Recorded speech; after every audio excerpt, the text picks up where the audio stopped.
Paramashivoham Om Nithyananda Paramashivoham Om Nithyananda Paramashivoham Om Nithyananda Paramashivoham Om Nithyananda Paramashivoham Om Nithyananda Paramashivoham Om Nithyananda Paramashivoham Om Nithyananda Paramashivoham Om Nithyananda Paramashivoham Om Nithyananda Paramashivoham. Nithyananda, I request all the participants now to please relax. And you can post in the chat, actually, you can remeasure, take a minute to remeasure your object, the size of your object. And you can post in the chat whatever you experienced and whatever has manifested. If the object has reduced size, and even if it has increased size, it's okay. Whatever has happened to the object, I request all of you to please post and share your experience with us. Can I request all the participants to please post?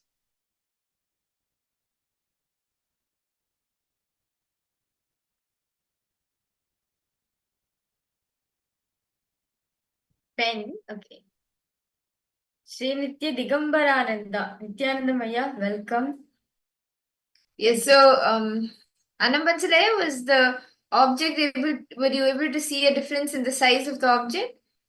Okay. Masyavu, your posted, live your life for others and all the pain in your heart will be away. Will be away from you. Okay. That's nice. Did any manifestation happen, ma, Masyavu?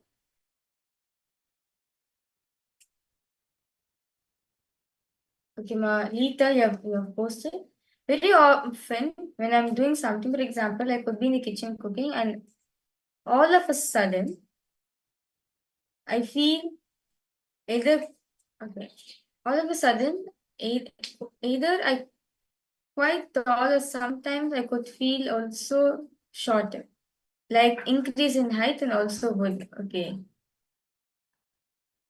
I would appreciate your guidance about it, please. Okay. Ma, Leet, actually, that's actually a good thing. Sometimes you feel you're tall, sometimes you feel you're short. Actually, that's a good thing. It's like kind of like a power manifestation, we can say. Like, as Swamiji says, right? See, since you're putting the Paramashivoham so many times, like, so that power manifestations, it's already embedded into your system. So unconsciously also you'll be able to you manifest powers.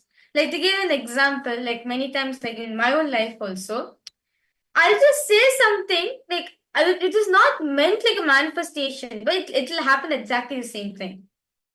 So power manifestation is inbuilt in part of part of our life. So that's why sometimes, without even your intention, without putting that focus and everything, no, you feel it will already start manifesting for you. Okay. Malita, does that answer, no? Okay.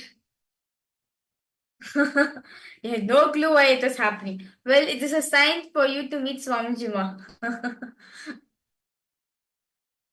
Okay.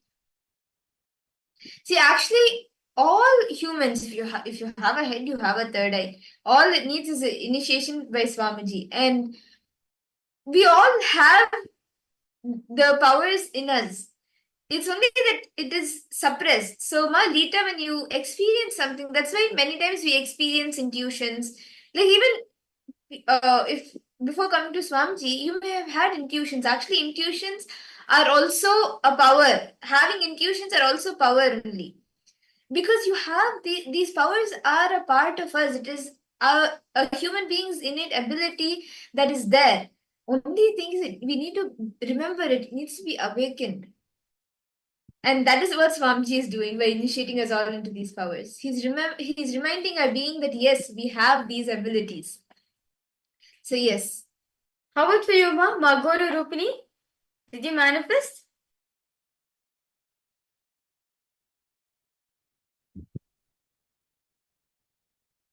Ma Wang Han Yu?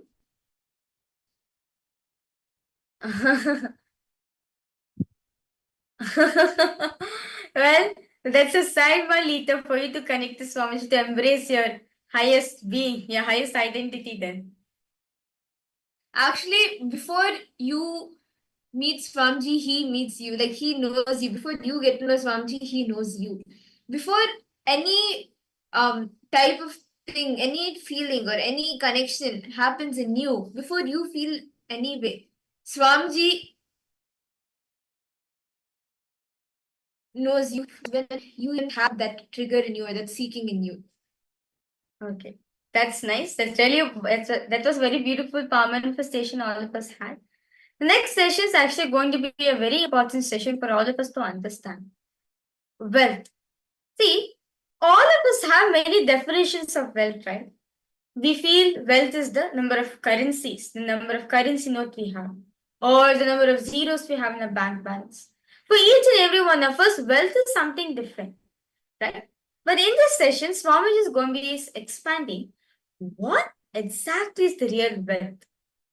What is that wealth as per Hinduism, as per incarnation? We will detail learning about this as this is like a definition. This is like a foundation Swamiji is going to be giving for each and every one of us to understand what is real wealth. So let's not get ready to listen to this truth revealed by Swamiji himself.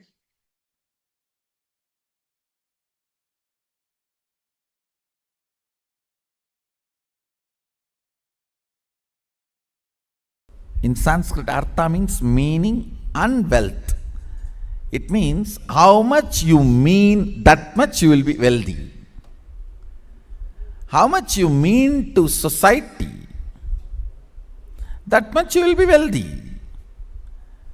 So, becoming a meaningful part of the humanity. Understand? Only wealth generated by being meaningful member is wealth. Everything else cannot be considered as wealth. How you contribute by contributing what you generate is wealth, nothing else. Artha is being contributing, meaningful part of humanity. Wealth is not something outside from you. It is extension of what is you. Please understand. You go on accumulating something in your life. If you are conscious, organized, you accumulate wealth. Otherwise, you accumulate poverty. But you go on accumulating something. Wealth is not something outside you. It is extension of you. What you feel about life, what you feel about you, all these ideas only decide whether wealth is going to be around you or not. Altering the understandings you have about wealth is a very important thing you need for creating and celebrating wealth. Abundance is overflowing ecstasy, confidence in you that you can exist, your existence is joyful, blissful for you and the people around you. Please understand. It may be looking very mystical. I'll explain step by step. But today I wanted to give you the last word on abundance. No beating around the bush. Last word on abundance. Listen. Even that word has nice meaning. Abundance. Bund means bank. Abund means without bank. Dance. Jumping without a bank. Jumping without a bund. Abundance. See, a overflowing excitement, intensity about your existence is wealth. Understand? Overflowing abundance about your existence, which expresses as your health, as the confidence to make whatever you want, as a strength to manifest everything you need, and not attacked, disturbed, destroyed by the so-called social impossibilities put on you. The man who remembers his goal is the wealthiest man in the world. He is the most wealthiest man because continuous remembrance will create an ability to manifest. Some of the basic truths about abundance need to be internalized. Please understand. The real abundance is awakened feeling. That's the essence. Experiencing awakened feeling physically, mentally, in the muscle memory level, biomemory level, and bioenergy level. Experiencing awakening is abundance. See, money is simply extension of your understanding about you, your strength on you, your strong belief on you. I am not talking something impractical, please understand. No, I am not talking anything mystical or impractical. Whatever I am talking is a formula. It is not just miracle happens only in my life. It is a formula which can happen in every one of your life.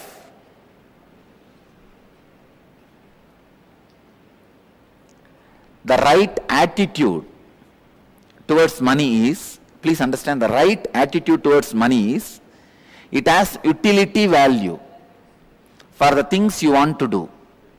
Neither suffer with the feeling I don't have enough, nor be overloaded and develop arrogance or ego or influenced by having it.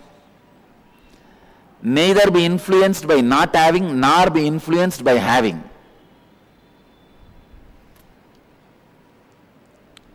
It is such an awareness game.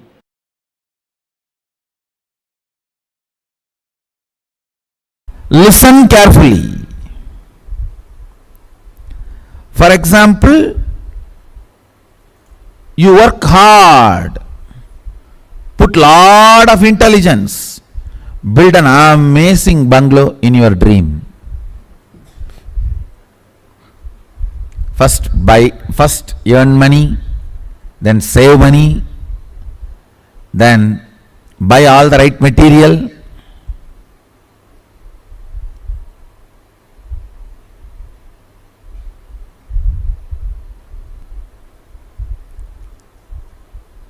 Things which change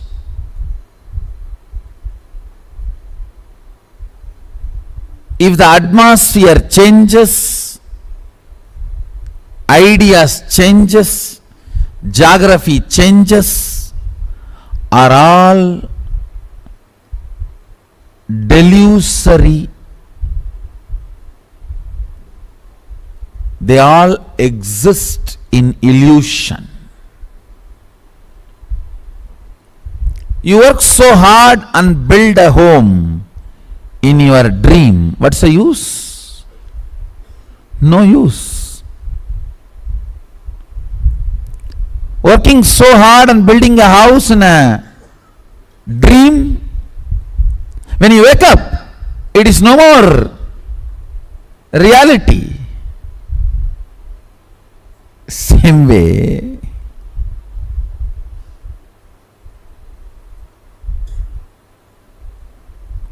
if you are earning and building a big business in a country, suddenly the country gets into war and it loses its currency value, what will happen to your whole thing? Waste. Understand, put your energy and time in ephemeral things only to the level you need to run your life, not more than that.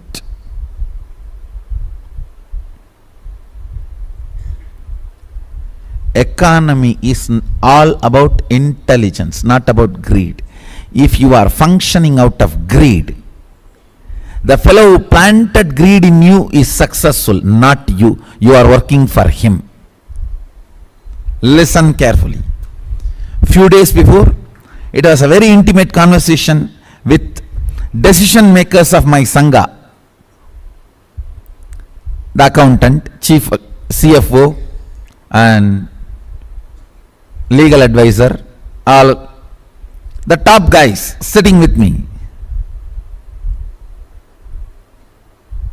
They were not ready to accept one of my decision. See, my decision was, don't leave anything left in the bank end of the year. Finish off.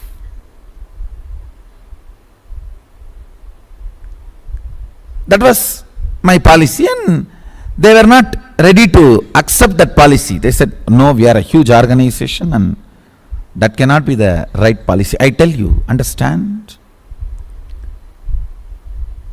An organization like us, for us, what is wealth? Not 100 crore sitting in bank, but spending that in activities and charity what for we are created, and making again the money flow into it and continuously spending and making it flow, making this circle happening is the wealth of an organization, not the 100 crores sitting in the bank. Understand? If I think the 100 crores sitting in the bank is a wealth, bank will be wealthy, not me.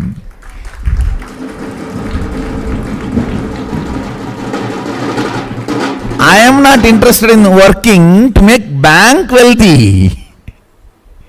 I am interested in making this Sangha wealthy. What is the wealth of the Sangha? Its ability to generate and spend on its mission, on its goal. Listen carefully. Acid wash your ideas about money with this clarity. Let your idea about money be aligned to your goal, not to your greed. If it is aligned to your greed, whoever has planted greed in you will be rich, not you. If I was carrying the greed for money, who plants the greed for money in our head? Banks and reserve banks ultimately. So I will be putting all the money into them. So who will be rich? They. I will be just working as a slave for them to be rich. That is not economy. That is not intelligence. Wealth means the structure which receives and spends it off, which has a courage and confidence to receive more and spend it off, receive more and spend it off, receive more and spend it off, making this mission happen. Ability to do what we are doing, what we are supposed to do, is the wealth of the Sangha.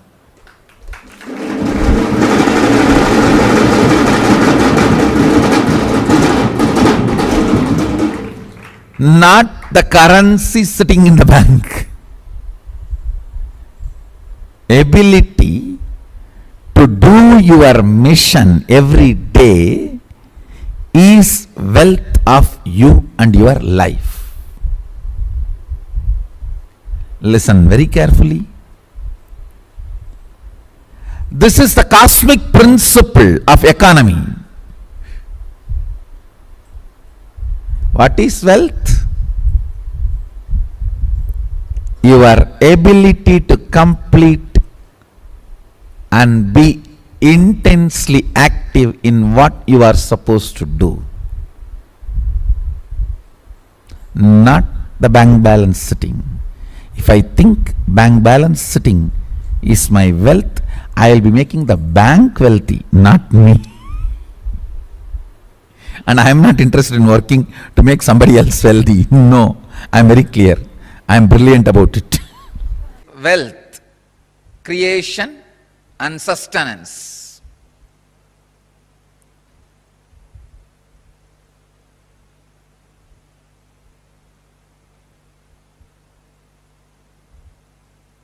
I can say life can be equated to two things. One,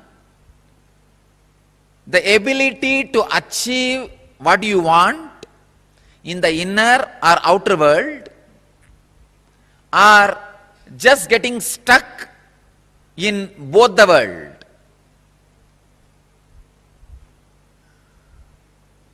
These are the only two equations. As on now, at least people who are sitting in front of me, I can say very clearly, there is nobody who doesn't want wealth. Everybody wants it. But they do not increase the life in them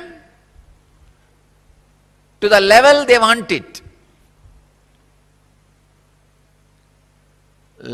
Wealth can be equated to the life energy you express. Straight equation.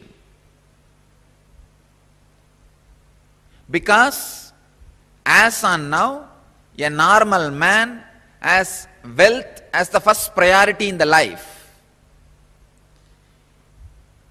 So be very clear. If you do not have wealth, don't blame anybody, just you are not expressing life in you. Life energy is not happening in you. What is wealth? Knowing the knack of how you have to be useful to society and enrich it so that they enrich you. That's all. That's all is money. If you think money is too big, just by making it you will become tired. That is the biggest poverty. Please understand. Just by making it, if you become tired, you are working, functioning out of the concept of poverty. You will make, but you will not be there to enjoy. Somebody else will be enjoying. That is why I am saying, make money without thinking it is too big. Make money knowing that it is The dust which flies while you walk. I have to here put it on record. One of the statement I heard from my guru, நடக்கும் பொழுது பறக்கும் தூசி என நினைத்து செல்வோர்க்கே செல்வம். I'll translate. While you walk, the dust which flies, the feet dust which flies, equating that to your wealth, and the person who walks, the wealth follows him. Understand?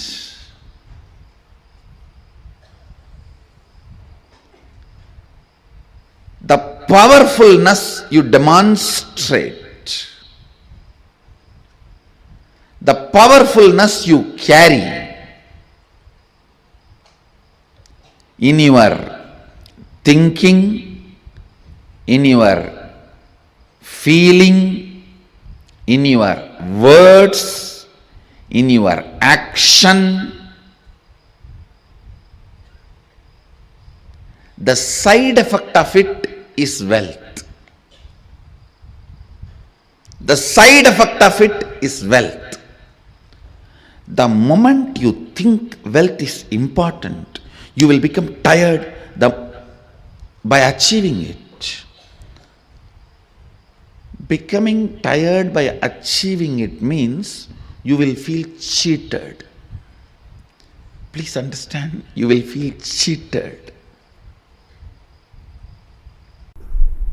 Even your professions, careers, build as per the Hindu tradition and Hindu scriptures, because they are so much of life positive. And I tell you, the wealth you generated by being life positive is awarded to you as your richness in any plane. Please understand. With all my integrity to Sadashiva, I give you this cosmic legal advice. For example, if you are a doctor, an ethical doctor, and you are serving the life and making money, that wealth comes with you even when you go to KAILASA or Swarga Loka, or when you come back to planet Earth. Please understand. I am very responsible when I am uttering these words. These are really true. But if you kill somebody, murder, sell alcohol, or sell meat and make money, not only that wealth will not come with you when you move to different planes, that sin and the torture and the suffering follows you wherever you go. One of my close disciples who listens to my words, I told him, see, I can relieve you from any sin, but don't run non-veg hotel. Even I will not be able to help you handle when you leave the body. He listened and left it. Left the non-veg hotel. That was his profession, his bread and butter. But he said, Swamiji, you said, that's all. No more. He just shut it down. Contribute. For example, if you are running a software company and making money, it's a contribution. It's good for you. Contribute and make money. If you are selling a house, doing real estate, it's good for you. It's a contribution. In that, making profit is not wrong. But fundamentally, it should be contributing to humanity. Never do this meat, alcohol, that kind of business which is harming the beings. Same way, tobacco. Never, never, never do that. Tobacco, alcohol, and any of the violence related, like killing animals, or even the violence based silk, the silk which need to be produced by killing the silkworm. No. Do not go for any of those careers and professions. Let your life be நான்மறை அறங்கள் ஓங்க.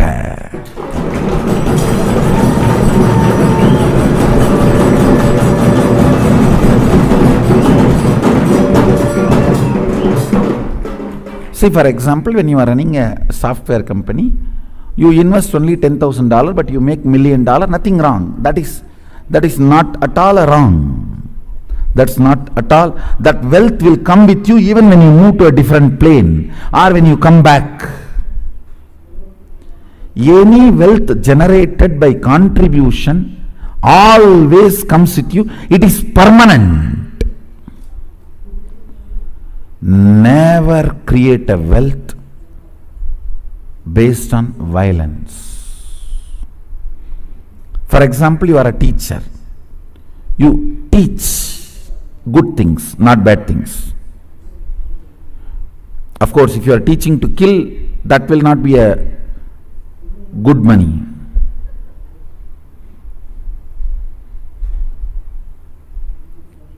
If you are teaching people to contribute and generate wealth, that will come forever with you.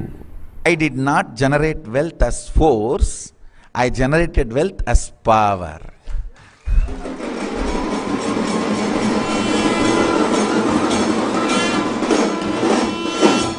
My existence, I go on contributing. My lifestyle, my thought current, the way I exist, continuously everything gathers around. Whether money or the human resource or whatever, gets gravitated.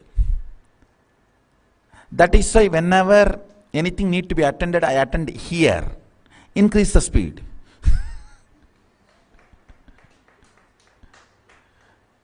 Increase the speed, more things gravitate.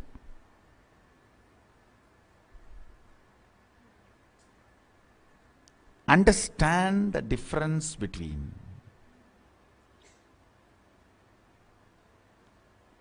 power and force. The first step we need to do.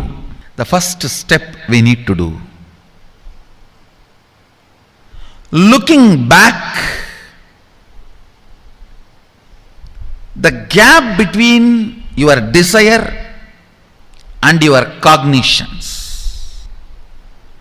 How you started perceiving wealth, money. How you started perceiving. I can tell you a small story. First time,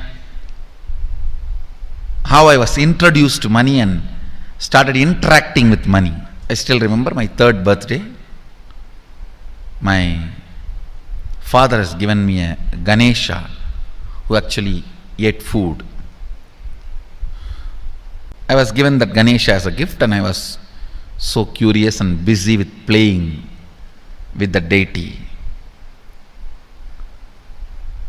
And then in Indian village we have a habit, all the family elders will give coins on the birthday as a gift to the kids.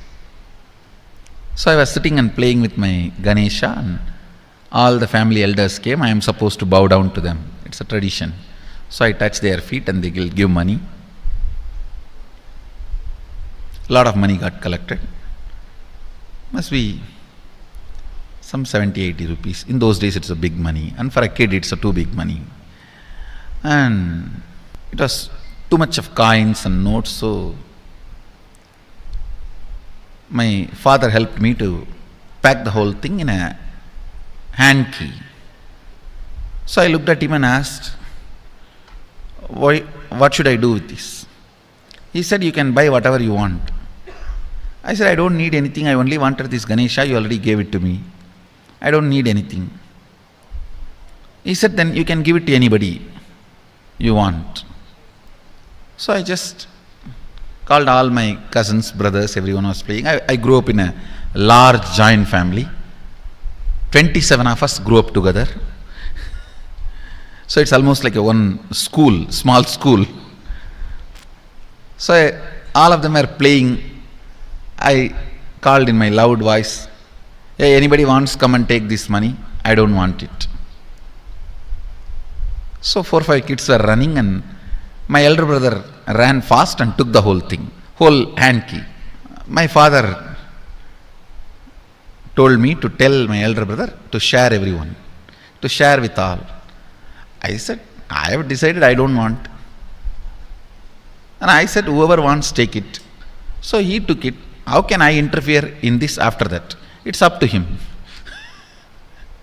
I will not even interfere, giving any further instruction to how they should share or who should share and all that. I said I don't want.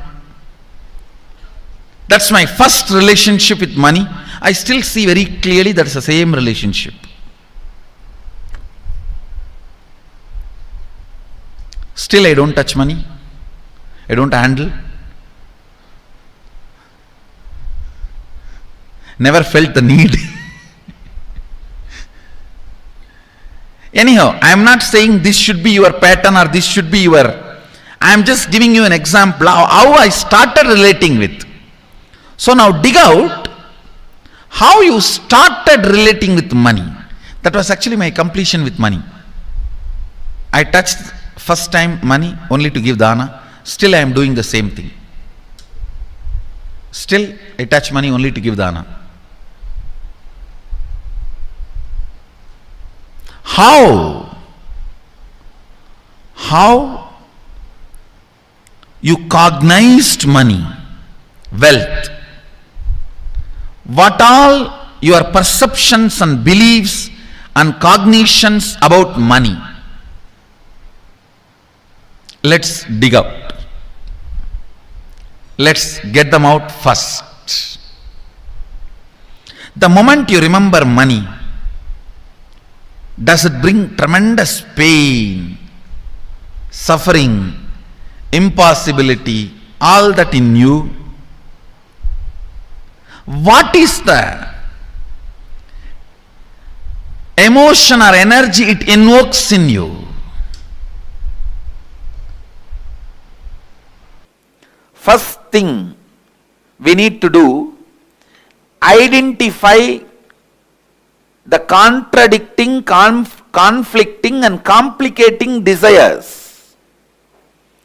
What all the desires you have which contradicts, conflicts, complicates. First, conflicting desire means having a desire which conflicts itself. In the one statement itself will create a conflict and wrong energy. I'll give you an example. Somebody has a headache. He goes on repeating, I want to get rid of headache. I want to get rid of headache. When you repeat this again and again, this statement itself will keep the headache alive. Because every time you are remembering headache, when you utter the word headache, the headache becomes stronger and stronger in you. The real word you need to repeat inside is, I should become healthy. My head should become healthy. See, the words you repeat inside you are equivalent to food you take every day. Suddenly overnight nobody is going to become obese. Suddenly overnight nobody is going to become fit. It's every day what you eat makes you one day obese. Every day what you eat makes you one day healthy. Listen, the words you repeat inside makes you either frustrated or spiritually awakened. The conflicting words you go on repeating inside you takes away the possibility you have for yourself. Second, contradicting desires. Having two or more desires at the same time which contradict each other, which you cannot fulfill at the same time. For example, you want to become a CEO and be an active life from morning till evening, managers meetings, team meetings, and people listening to your words, commands, decisions. You want to be a person who calls the shots, rolling chair, and active life. One, you aspire for that. The other side, you want to throw away everything, go and lie down in the beach, resting. This contradicting desires.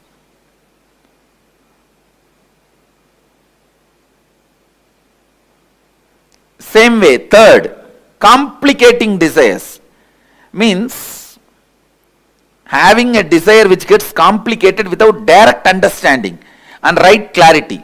This is when you don't have intelligence to take the direct and straight steps to fulfill the desires. You go round and round and round. You want money, but you are working in the direction of having name and fame. You go round and round and round, fulfilling something else. It's like you want name and fame, but you are working in the direction of having money. I'll give you an example. You want to learn painting, but first you learn stitching and then drawing. Finally, by the time you learn painting, you have become too old. This complicating desires, understand that many times you want pleasure, but you get into painful lifestyle. It's like the joy you enjoy when you are romancing and dating, you want that permanently and you get married. That's it. I think this example everyone understands. If you are getting married for the sake of retaining the joy you experience while you are romancing and dating, that can be a very apt example of complicating desires. What you want is different and what you do is different. End up in complication. Now, please sit and dig out the contradicting desires, conflicting desires, and complicating desires you have. Cleansing the pranamaya kosha. And please start digging out these patterns and engrams.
Nithyananda, that was a beautiful session on what wealth is as per Hinduism. Can I request all the participants to share what did you understand as wealth, or what is wealth for you? What do you understand as wealth? Can I request all the participants to share in the chat? You can detail out in the chat. What do you understand as wealth? Or what do you take wealth as? Is it just money? Or is it even your health? Is it the relationships? What is wealth for you? Can I request all the participants to share?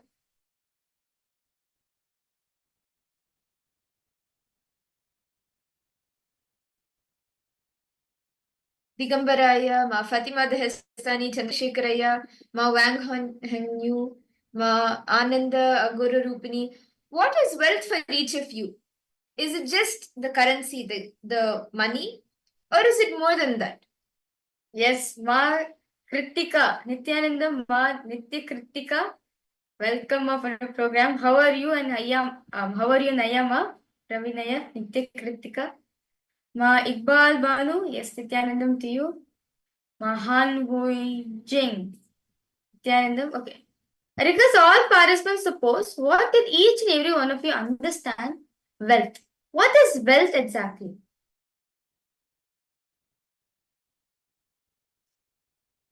What did each and every one of you understand as wealth?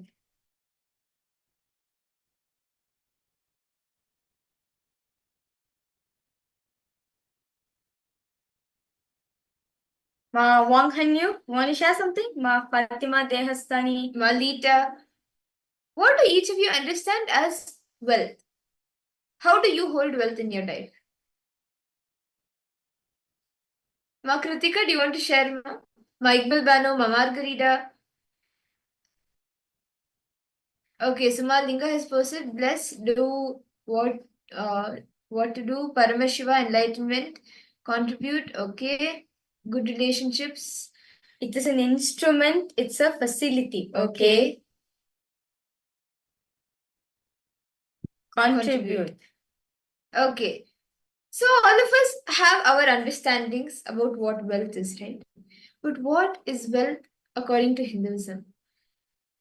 Wealth is knowing the knack of how you have to be useful to the society and enrich it. How knowing the knack how you can be useful for the society around you. That is wealth. Very beautiful. See, understand Swamiji says, right? Wealth is not something external. See, all of us think that wealth is something external, right? How many of you have think that wealth is like the money, the currency value? How many of you think that money is like something external which you have to gain, which you have to work for? How many? I request all of you to put the yes in the chat. How many of you are feeling this? That's something which I need to work hard, something which I need to give my life for it, my time, treasure, talent, everything for it. Right? Wealth is something external, all of us will feel. But Swamiji shares very beautifully. Wealth is not something external. It is not something outside of you, it is an extension of you. Very beautifully in the Brihadaranyaka Upanishad, chapter 2, verse 4.5 says, Navaare vittasya kamaya vittam priyam bhavatya manastu kamaya vittam priyam bhavati. The translation goes, verily, not for the sake of wealth, my dear, is wealth love, but it is loved for the sake of the self. So understand, wealth is generated for the sake of the self, not for thinking it's something external. No. Wealth is something which is part of you, which is there in each and every one of us. Understand, very beautifully in this session, right? Very beautifully in this session, Swamiji very beautifully gave us a definition of what wealth is exactly. Having the ability to fit in the society and contribute. Make yourself useful and enrich is wealth. Wealth is not the number of zeros you have in your bank balance. Wealth is not the number of currency notes you have in your purse. No.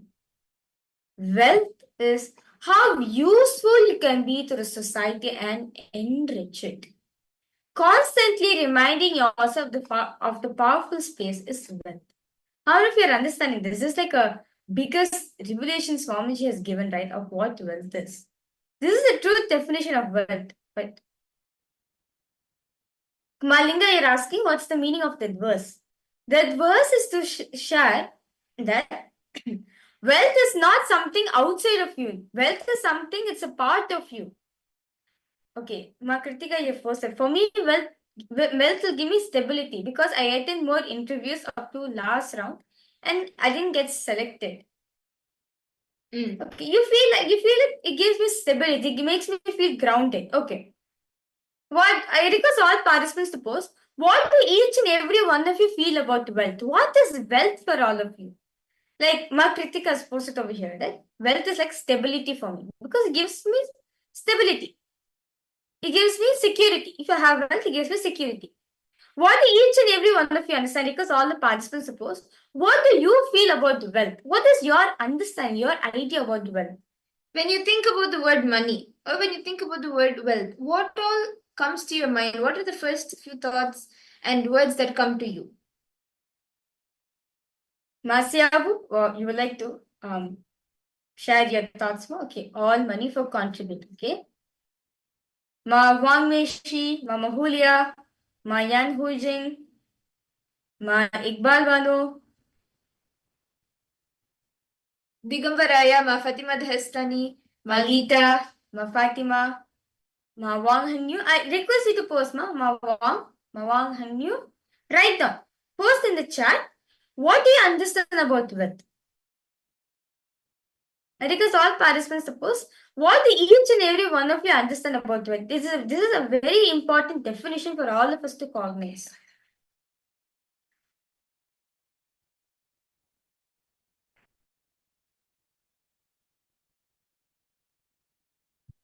What do each and every one of you have the idea? What do you understand as well? Please take a moment to write down also.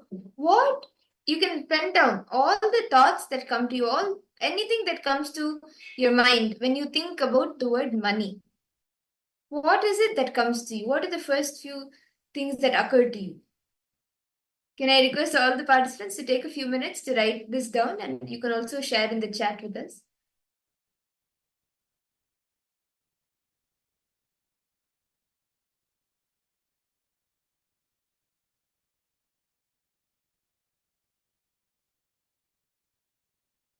Wealth is like energy, okay?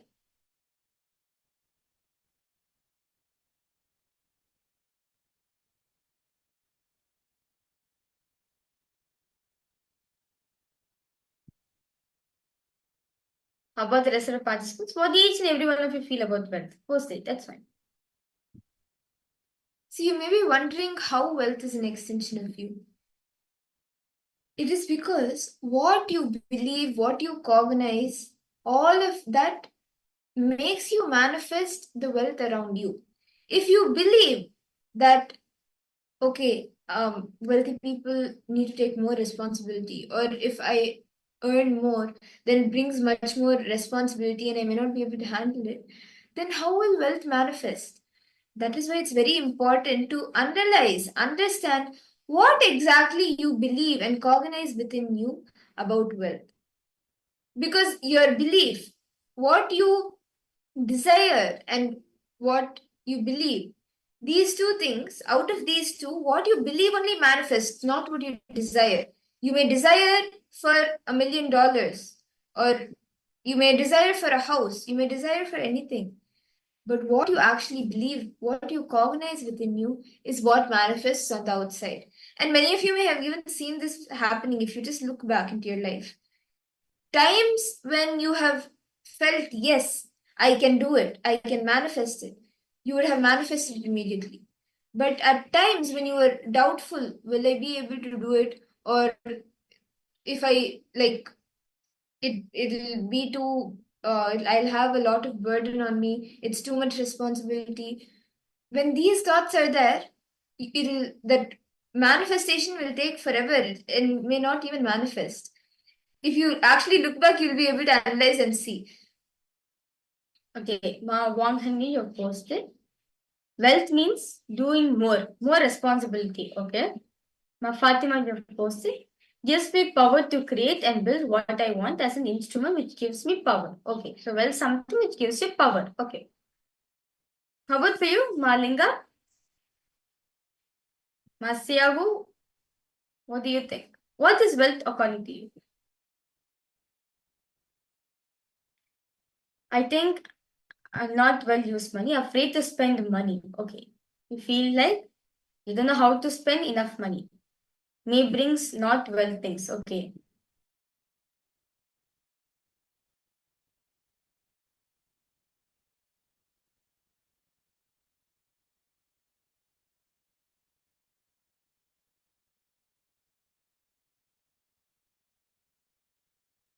I request all the participants to please take a few minutes and write down all of these ideas that you have about wealth.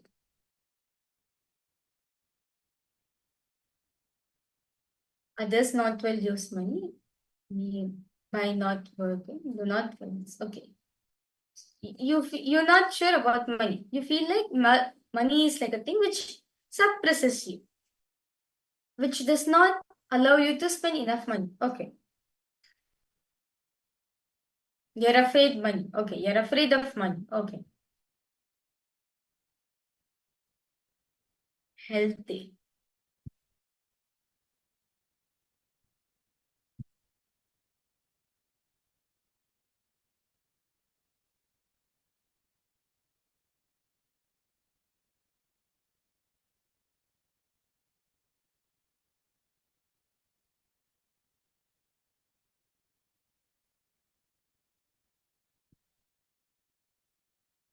So for each and every one of us, right, we perceive wealth in a different way.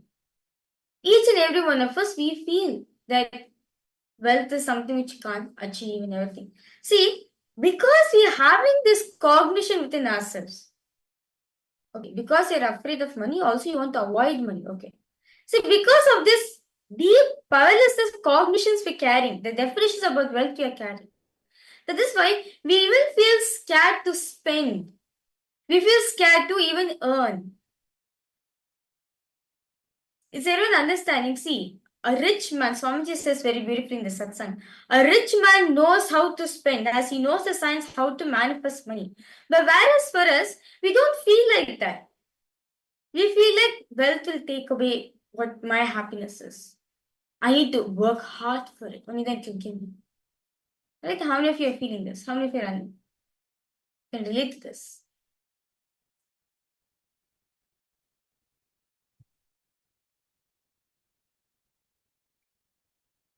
Now, I request all participants, let's do this simple exercise, okay?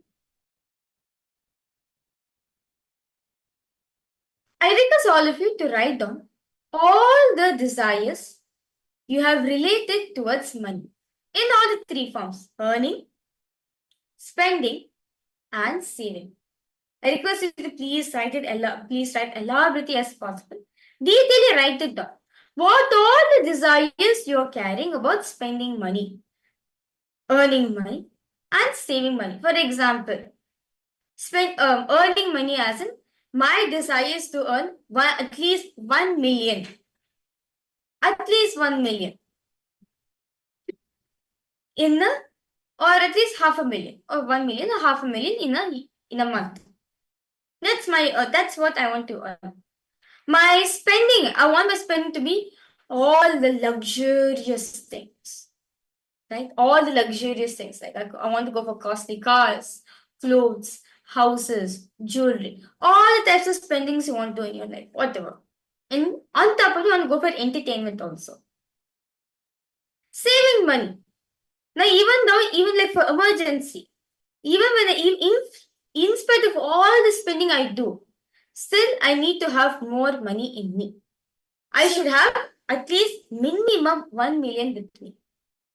So then you decide, okay, let me put it into this insurance, or let me save it, let me buy the jewelry and keep it so I can sell the jewelry when I want, or let me put this on like sale so more comes in. Whatever desires you have regarding earning, saving, and spending. All of these desires, can I request all the participants to please take a few minutes to ponder? Write down as detailedly as possible.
Nithyananda,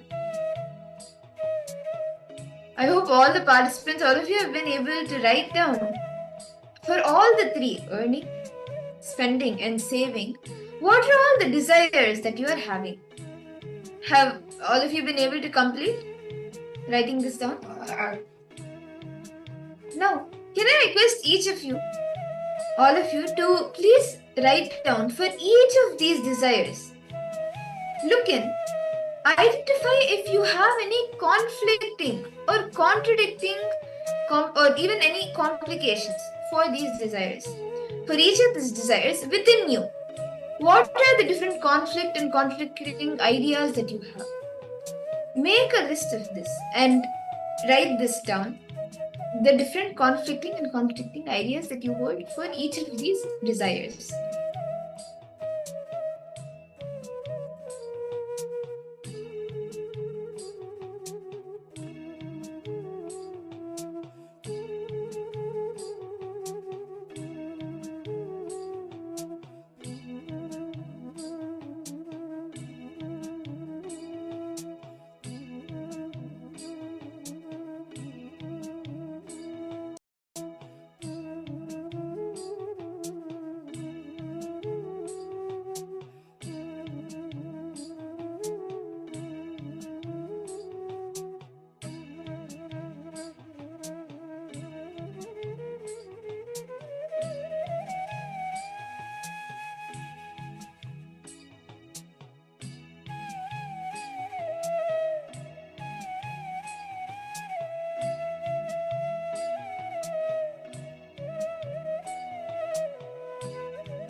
Nithyananda. I hope all the participants, all of you have been able to write down and make a list of all the different ideas that you carry when you get these desires, and for all of these desires, the ideas, the conflicting ideas that are there. I hope all of you have been able to write down. And do any of you want to share? Can I request all the participants to share in the chat what you were able to understand and analyze?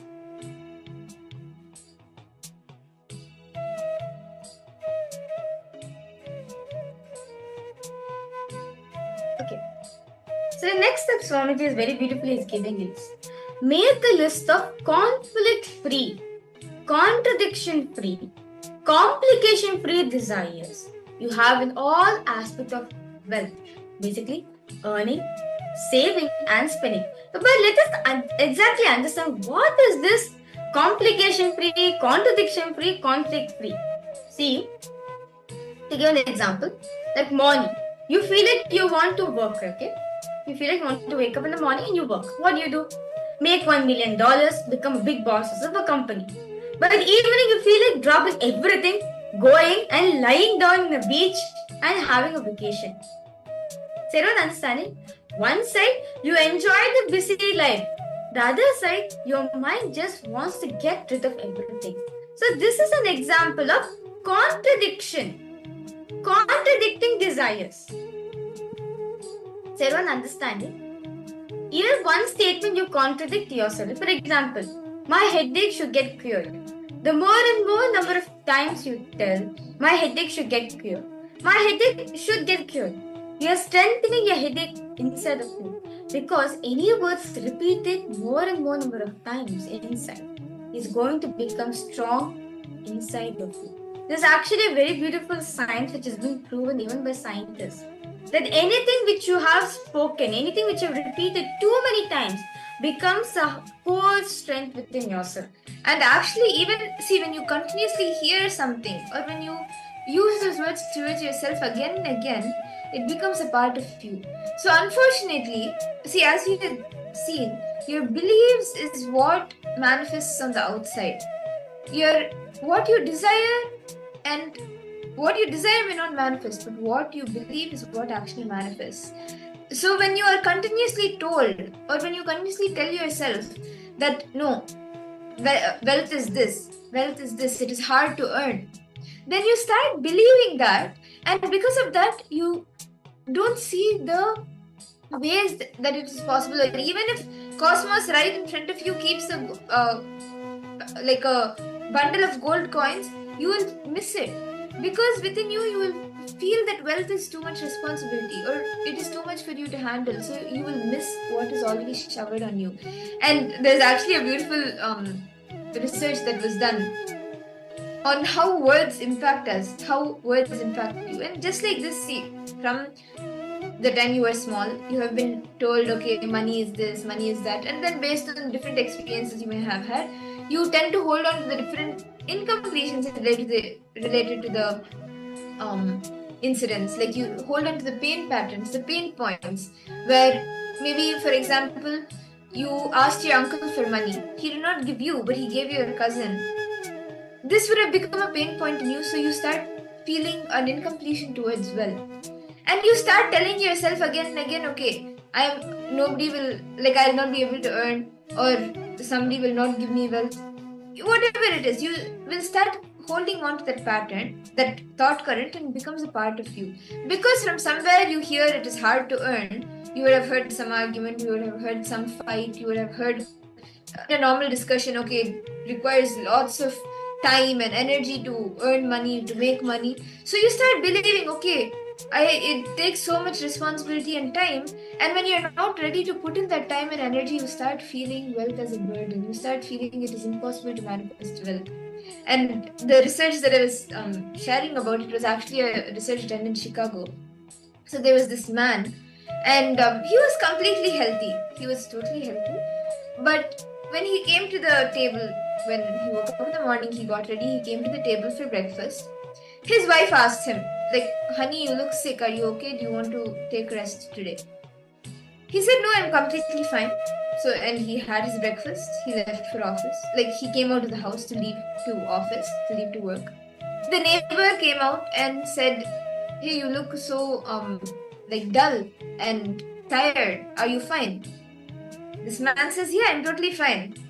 And he continues. He gets into his car. He goes to office, and in the office, the receptionist, he says, like, "You look very sick. Are you fine? You look very tired." Again, he gets a little confused, but he says, "No, I'm totally fine." And he moves on. He goes. He starts his work. His colleagues then come, and the colleagues tell him that you don't look well.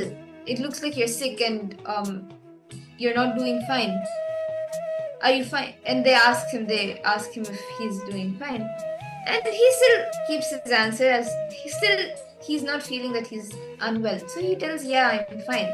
And he continues the work.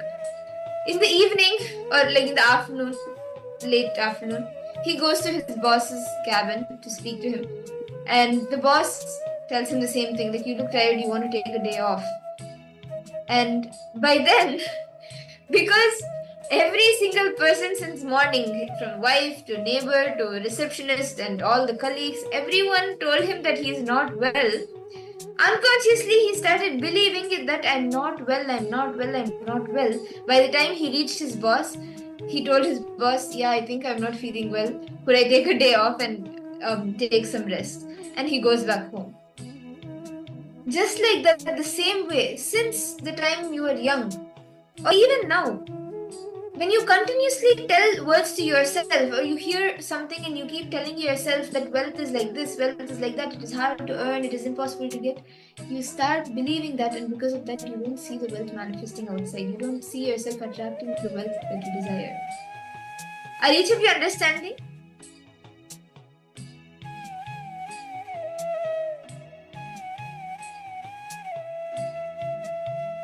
Can I request all the participants to post in the chat if you have any questions? Okay, Makritika, your person, I want to earn minimum 2 lakhs per month.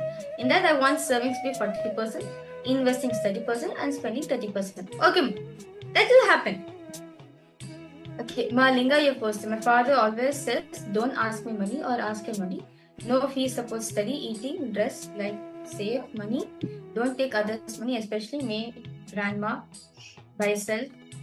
When I do part-time job, said only study. Okay. Always say something, have money, not given. Okay. So you feel like money is given, but it's not. See, I reckon. So now this, okay, Malinga, this pattern which you're having is a conflict pattern, where it's creating a conflict in you. See, there's a very beautiful definition Swami is given for conflict-free, contradicting desires and conflict desires. See, conflict desires are like, you want, like for example, I'm just taking Malinga as an example. She wants to manifest wealth, but she's facing conflict.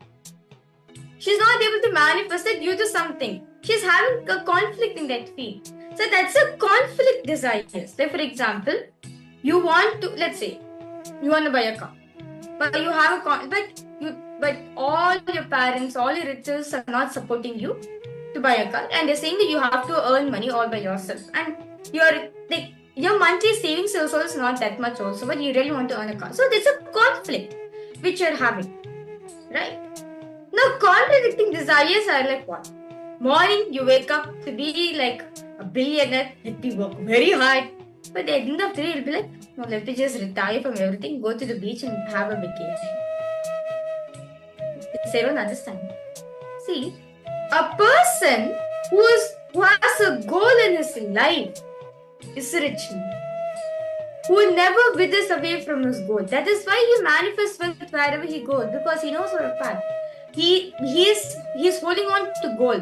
Whatever he does in his life, he strongly holds on to his goal.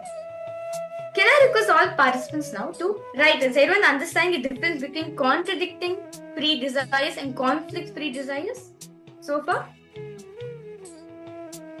And Ma Kritika, the desire that you have, okay, this much should go into savings, this much should be into earnings, this much should be into spending. You can manifest that. All you need to do is have the right cognition, the right understanding about wealth, then you will be able to attract wealth the way you want. So I request all participants now to make a list of conflict-free desires, contradiction-free desires you have in all aspects of wealth, earning, saving and spending.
Nithyananda, I hope all the participants, all of you have been able to write down and analyze where exactly these thought currents impact and how your words, how you see that your words are impacting how you attract wealth. Can I request all the participants to post if you have been able to finish writing and if you have any questions that you would like to ask, please feel free to post in the chat.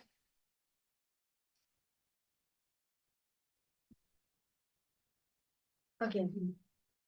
When spending one side, you want to flow money, other side only orbit money, avoid money due to not comfortable feelings. Okay.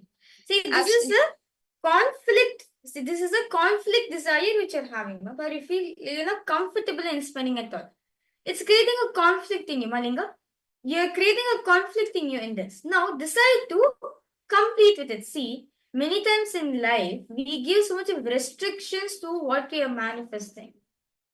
We give so much of restrictions. That's why we're not able to manifest what we're not able to manifest that amount of wealth. But understand, Swamiji says, wealth is there in each and every one of us. It is there. It is only we are not manifesting it because of all the incompletions, all the patterns, all the desires, all the contradicting desires, everything what we are having. Because of that, only we're not able to manifest wealth.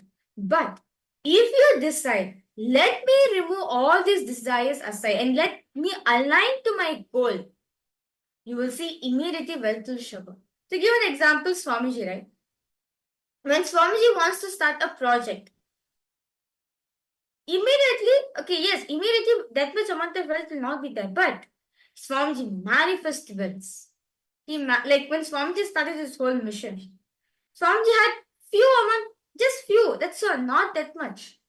But Swamiji knows, if I align my actions to what I want, if I remove all the desires and align to what I want to manifest, simply wealth followed him. That is what made Swamiji to build a seed bank for KAILASA, a seed bank for Hindus. It is nothing but aligning the desire without any powerlessness, without any contradictions or complications or conflicts, aligning it to your pure will is wealth manifestation. Are each of you catching this? Yes. See, and the same way, how you can manifest wealth. See, actually, we'll be learning much more about wealth manifestation throughout the day. And till now, we all saw how, like, what wealth is as per Hinduism, right? And how you can manifest it. We all saw how we can earn, spend, and save what we are doing, how much percentage it is, and how we can manifest more, right? The same way, like actually using power manifestation, you can just break down all the ideas that you're carrying towards wealth, reduce it, decrease it, and you can even increase the manifestation. Like you can, through the powers of the Ashtamahashaktis, you can increase and decrease objects, sizes, anything, yourself, your incompletions, or even your wealth. You can reduce your incompletions, burn your incompletions, and you can increase the wealth. So now can I request all the participants to please bring an object? We will all be manifesting the power of Mahima. In the morning, we all manifested the power of Anima, which is decreasing the size of an object. Now we will be doing the power of Mahima, where you will be increasing the size of an object. So can I request all the participants to please bring an object for which you can increase the increase the size for. It can be any object. Nityanandam, Rahul Kanaya, nice to see you, Aya. Welcome for the program. Today we are learning about wealth. Today all of us are going to be learning how to manifest wealth in our life. So you have come here at the right time. You can actually share in the chat where exactly in wealth are you stuck? What is wealth for you and where exactly are you stuck? Like yesterday you were sharing, right? That one of the desires that you want to manifest is wealth. So what is wealth for you and where are you stuck in that? Okay, so can all the participants please bring an object as we enter into the power manifestation, we'll be manifesting the power of Mahima.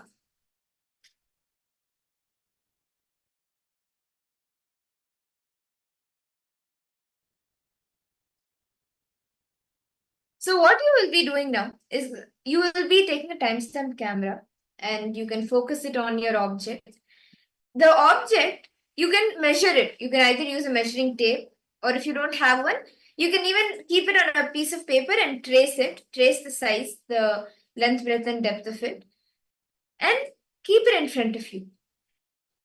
And you can take a timestamped photograph with like what the size is currently on, like along with the measuring tape.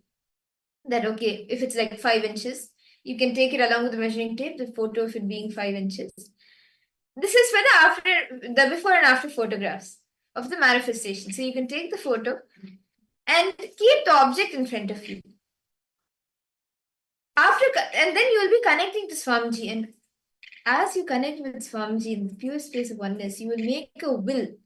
Let me increase the size of this object. Just how you can increase your wealth, you can increase the size of that object, or how you can increase, you have the ability to increase the size of the object. You can even increase your wealth, the wealth consciousness in you, the wealth that you attract. You can increase it, expand it. So can I request all the participants to please take a moment to measure the object, and you can even post in the chat what object you are using.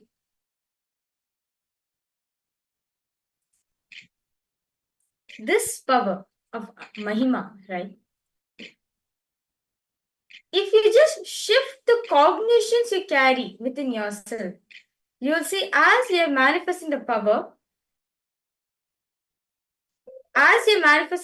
you will see wealth also will start to increase in you.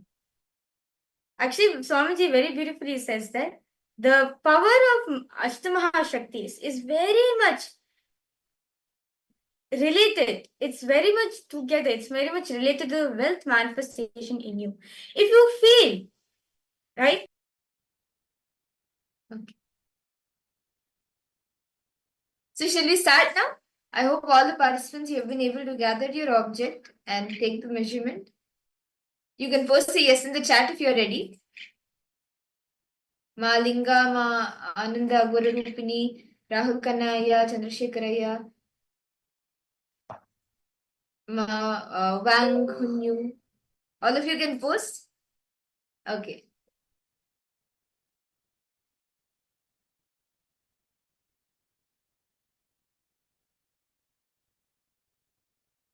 Okay, so shall we begin?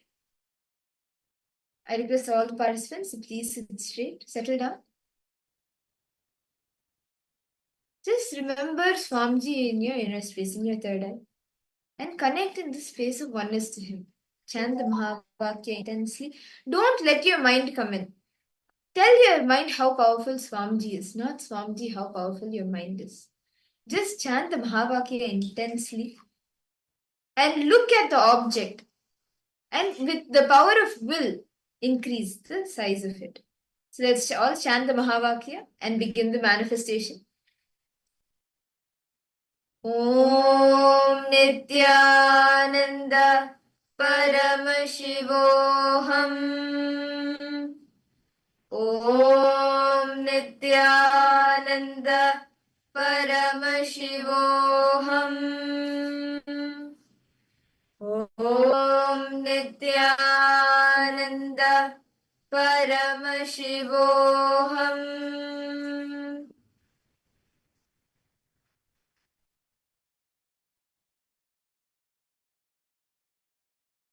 Continue. Nithyananda Intensely. Paramashivoham. Om Nithyananda Paramashivoham. Om Nithyananda Paramashivoham.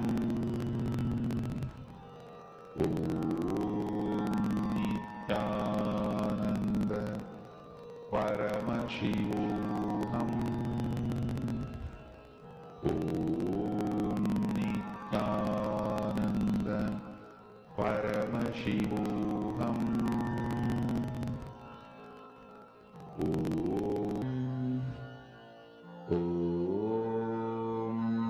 Nithyananda Paramashivoham.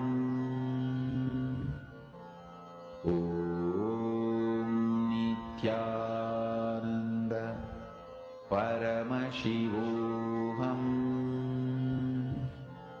Om Nithyananda Paramashivoham.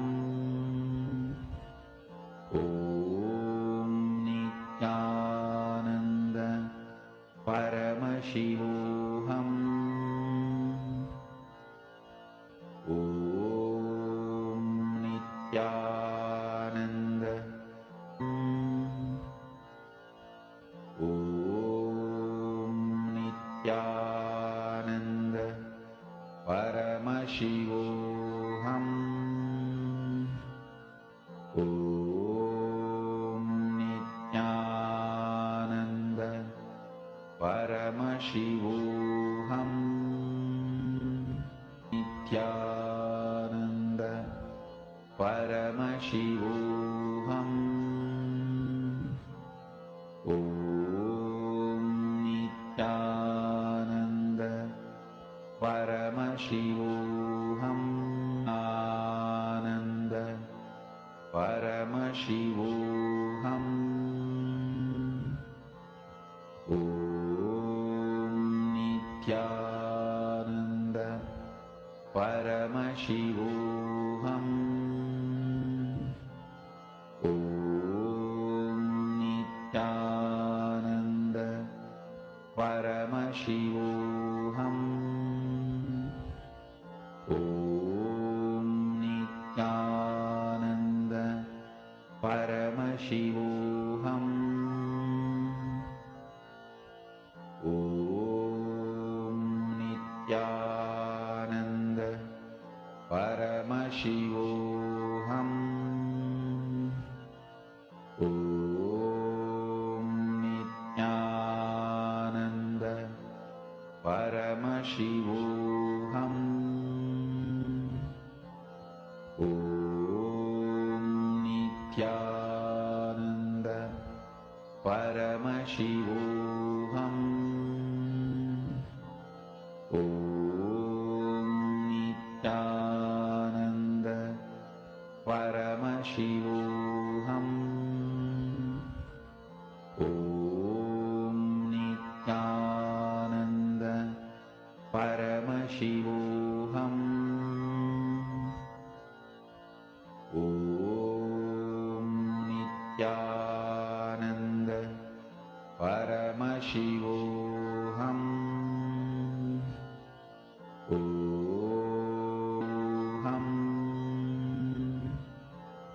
Om Nithyananda Paramashivoham. Om Nithyananda Paramashivoham. Om Nithyananda Paramashivoham. Om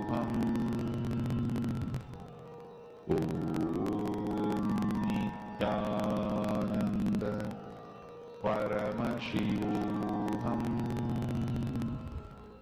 Om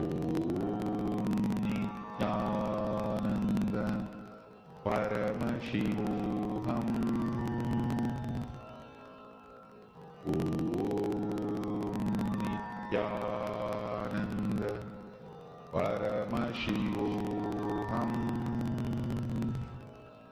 Om Nithyananda Paramashivoham.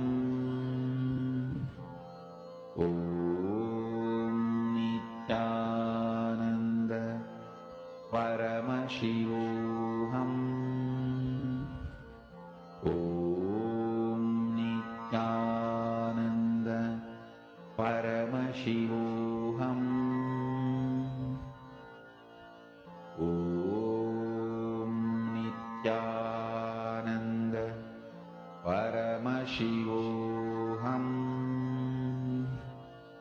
Paramashivoham. Om Nithyananda Paramashivoham. Om Nithyananda. Om Nithyananda Paramashivoham. Om Nithyananda Paramashivoham. Om Nithyananda Paramashivoham. Om Nithyananda Paramashivoham. Om Nithyananda Paramashivoham.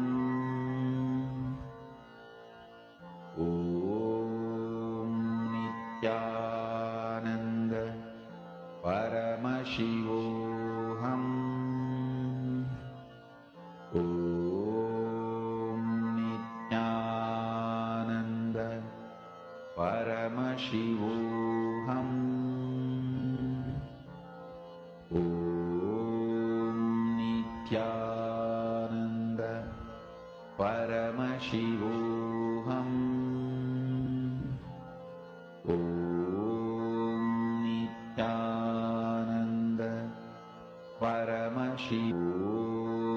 Nithyananda Paramashivoham.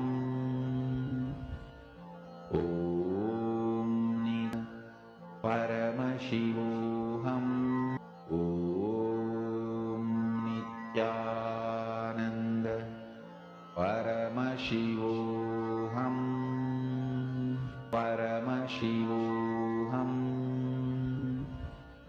Om Nithyananda Paramashivoham. Om Nithyananda Paramashivoham. Om Nithyananda Paramashivoham.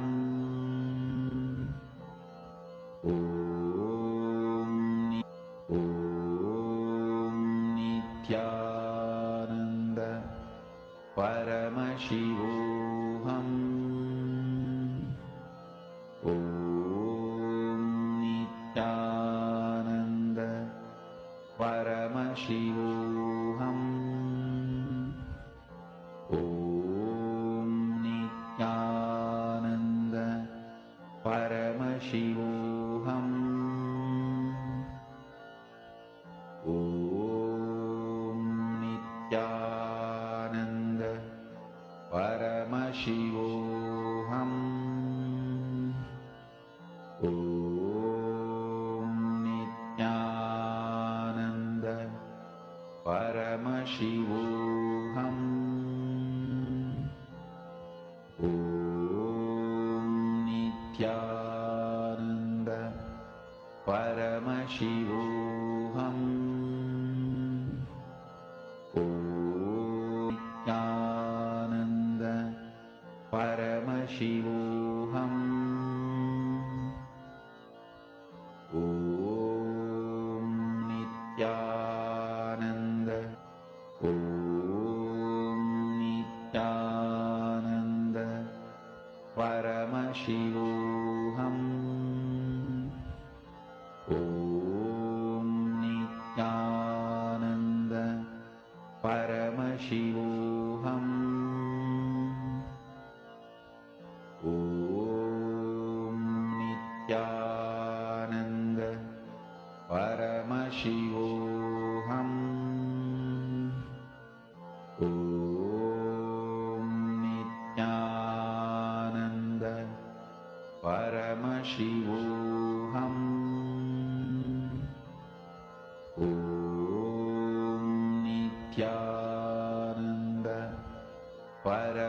Paramashivoham. Om Nithyananda Paramashivoham.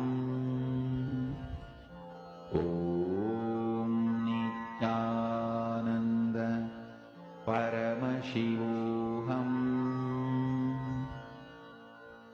Om Nithyananda Paramashivoham. Om Nithyananda Paramashivoham. Om Nithyananda Paramashivoham. Om Nithyananda Paramashivoham. Oham. Om Paramashivoham. Om Nithyananda Paramashivoham. Om Nithyananda Paramashivoham. Paramashivoham. Om Nithyananda Paramashivoham. Om Nithyananda Paramashivoham. Om Nithyananda Paramashivoham. Om Nithyananda Paramashivoham. Om Nithyananda Paramashivoham. Om Nithyananda Paramashivoham. Om Nithyananda Paramashivoham. Om Nithyananda Paramashivoham. Om Nithyananda Paramashivoham. Om Nithyananda Paramashivoham. Om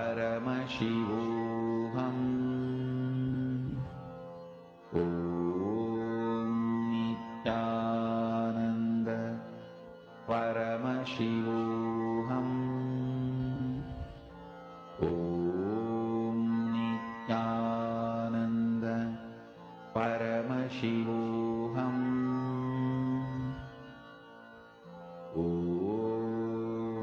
Nithyananda Paramashivoham.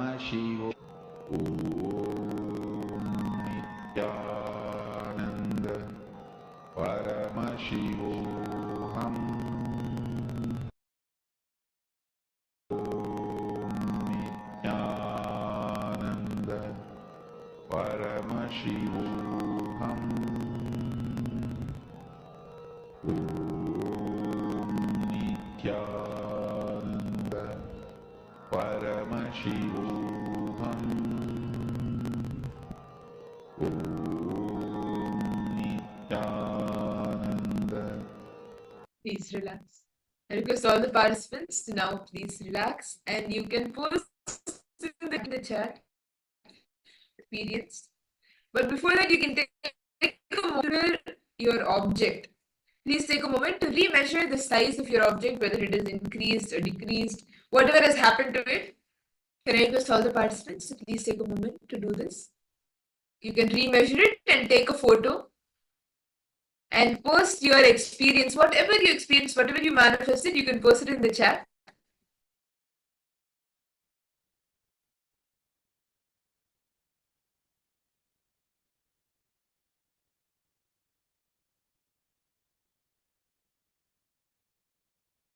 Ma Wang Hunyu, Ma Linga. Wait. Aya, okay. Aya, you posted. You are stuck in this phase. Okay. Now, Rahul Kanaya, I request you here. The next session is for you. You're saying you're stuck in this phase, right? I do not know how to generate income. I do not know how to generate money, right? The next session is for you. So I request you to stay tuned here because in next session, Swamiti is going to be answering why actually we are stuck in this phase. What is the reason we are stuck in not manifesting wealth in our life? See, we may see that practically if you see, I'm working hard, right? I wake up in the morning with how to manifest wealth or spaciousness, abundance in our life. So let us now listen. I can say all of you are asking that how am I supposed to solve this situation? How am I supposed to solve this problem? Well, the next session is for all of you. I kindly request all participants to listen and understand what Swamiji is saying as in this session, Swamiji is going to be expanding why are we stuck in not manifesting wealth? What is the exact reason which is not allowing us, which is not letting it to manifest abundance in our life? Let us now listen to this beautiful truth revealed by Swamiji.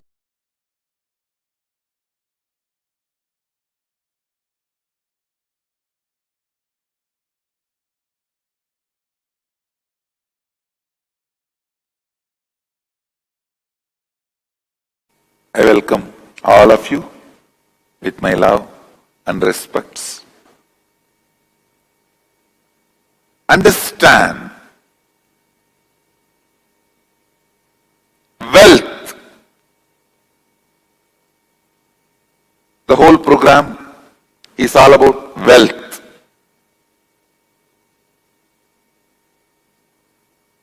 Wealth is literally expression of you. Please understand. Whatever you call as wealth is just expression of you. It is not something separate from you. Freedom to live the way you want ultimately not being controlled by any other powers. I am defining wealth in a broad way. Finally, it all boils down to one word: money.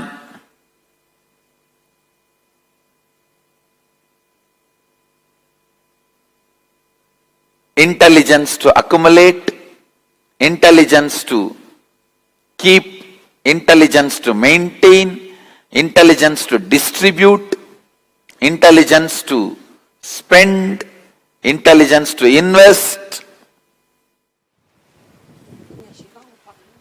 The moment I utter the word money or wealth, there is so much of complication inside everyone. I can see very clearly the kind of a heaviness which comes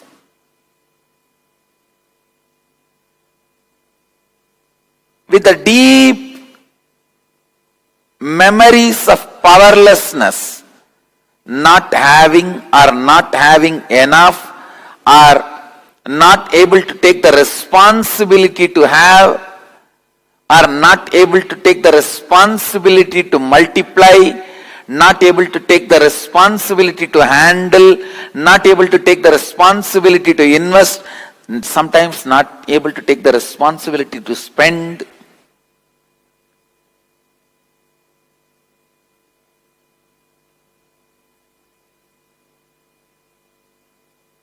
There is so much of heaviness. Whether you have it or don't have it, it brings heaviness and powerlessness to you. People who have so much of powerlessness, you don't know in which number you are in the world richest list. You don't know how to maintain the status and standard. You don't know how to preserve and protect.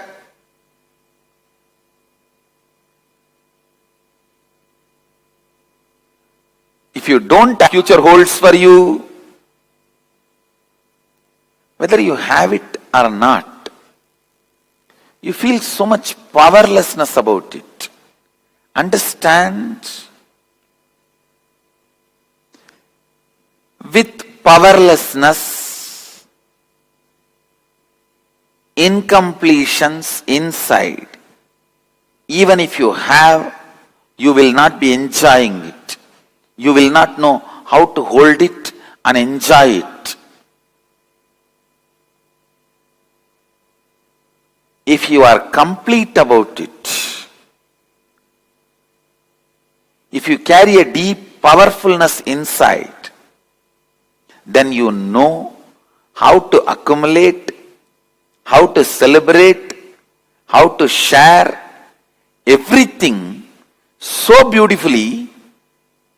Wealth will always add powerfulness to you. One of the most paradoxical things we have in our life, we wake up in the morning so tired, go back to bed so fresh. We eat to have energy, but the moment you eat, you feel like sleeping.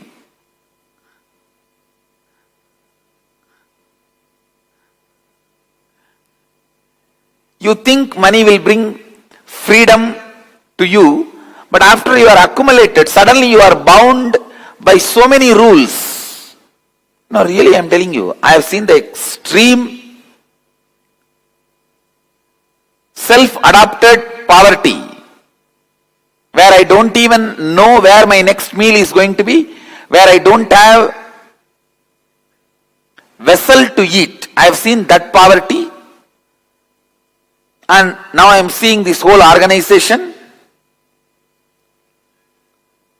Now all of you understand this one point.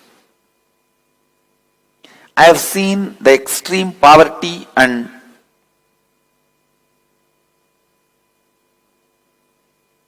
people showering me without even asking.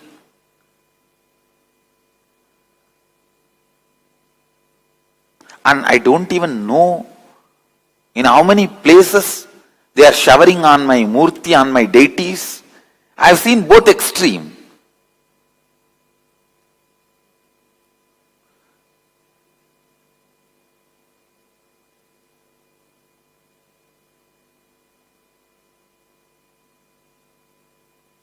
I tell you, with all my experience,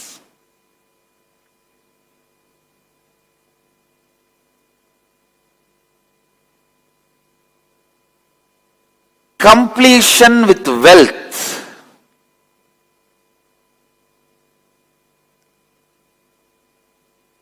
being powerful about wealth inside you suddenly changes your whole magnetic force, the whole magnetic force around you, and constantly attracts wealth. Please understand, I mean, when you bring completion and bliss inside you, your bank balance goes up. I am very clear now. Please understand. I can use the word wealth or money. You can take it as a word, both means same. Because if I philosophically expand on wealth, freedom to have choices and power to change choices and ability to manifest the life you choose. This is what I am making a statement very clearly without any philosophical, theoretical theological, no, straight. I am making a statement. When you bring completion inside about wealth and all the wealth related incompletions, let me explain the word incompletion. All the past hangover, emotion, memory, thoughts sitting in your being in the present and unable to let you live your future, suffocating you. Because of that suffocation, you are not able to live your future. That is incompletion. When you say, how will the Awakening Wealth Conscious program help me? It will align your whole thought current and consciousness towards life positive and wealth positive. Now you may be operating from the cognitions of wealth negative. They will somehow put the negativity in you. Your whole cognition will be tuned towards wealth positive, life positive. Naturally, you will manifest that in your life. Giving 1 crore does not make somebody wealthier. Somebody who feels wealthy gives 1 crore. Understand, abundance is the confidence they have on themselves and their existence to manifest as much as they want. So to breathe in and hold the breath inside, you will be dead. They breathe out because they know they can breathe in. They share because they know they can generate. They share because they know they can create. They share because they know they can manifest. Understand? Giving 1 crore does not make you wealthier. Person who feels wealthier gives 1 crore.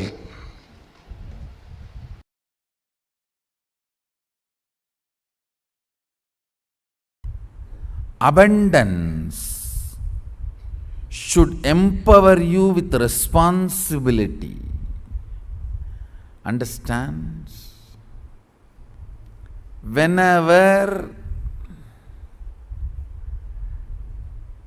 abundance gathers around you, you should be empowered with responsibility, not with laziness.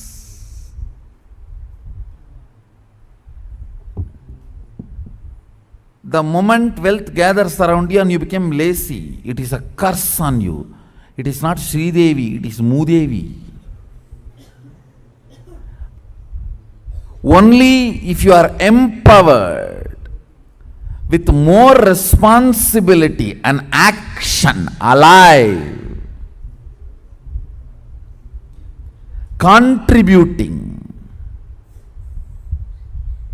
your physical activities and strength, energy, the mental stamina and the will persistence, after that wealth is added to your life, after that wealth abundance enters in your life, if all this grows, means number of hours you are awake, alive, making decisions, actively participating with the goal of enriching the life,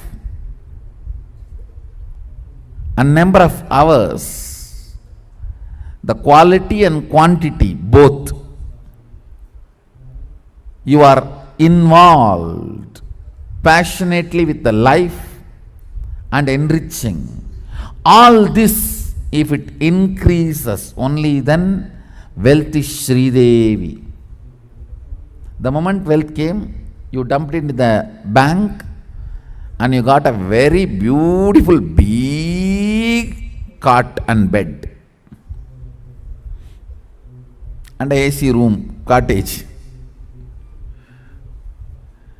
and prepared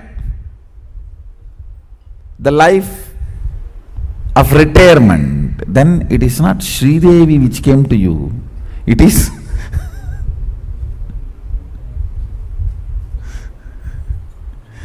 even if the Sridevi has come, you have converted it into baby.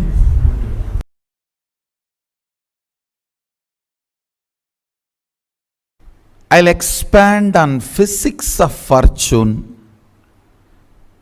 chemistry of fortune, biology of fortune. Listen. Physics of fortune, chemistry of fortune, biology of fortune. So you can attract fortune in real sense. Then you can really see where you are and you can really understand where you want to be. Please understand. Understand?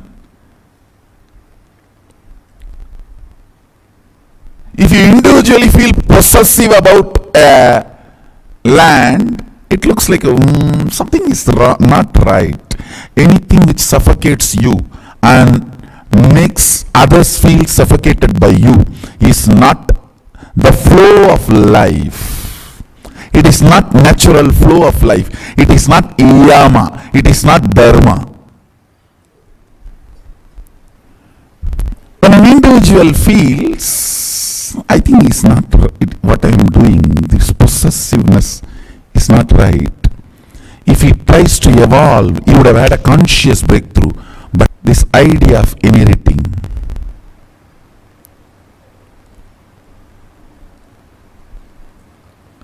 collapses the whole concept of owning and makes the whole thing into possessing.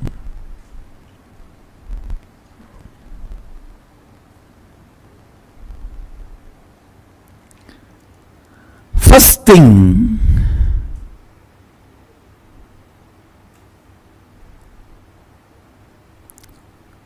you need to look into the ideas of your fortune. I am not saying don't own currency. All I am trying to tell you, not by your inheritors, Dhanena, not by which can be passed on to others, the possession. It's only by Tyaga. Means, listen, here I wanted to tell you the word, the meaning of the word Tyaga.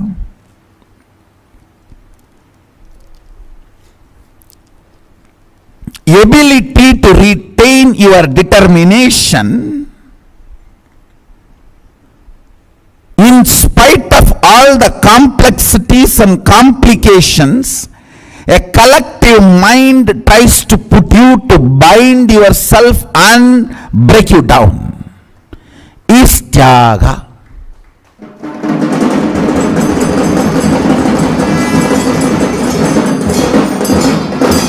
Determination, chastity to your consciousness.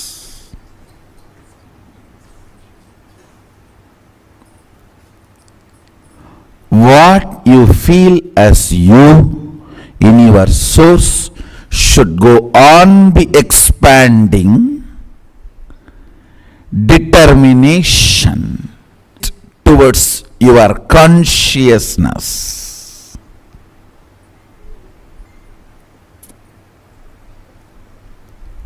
And ability to stand strong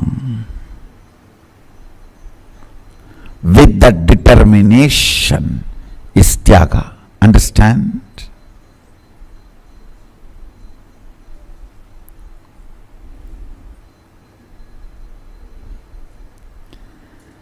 the physics of fortune, you will infuse more life into you. Your ability to infuse life into you is not your ability to inhale, your ability to exhale.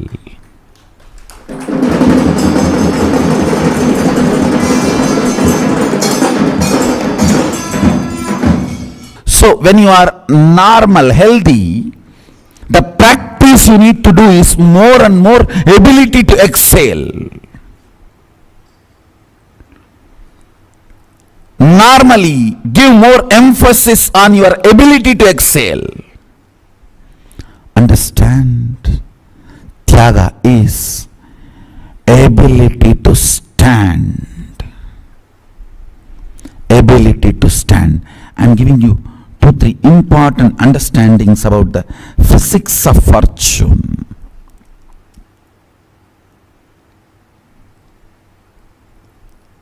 Understand this, you will really attract fortune. When you are exhausted, tired, don't try to no.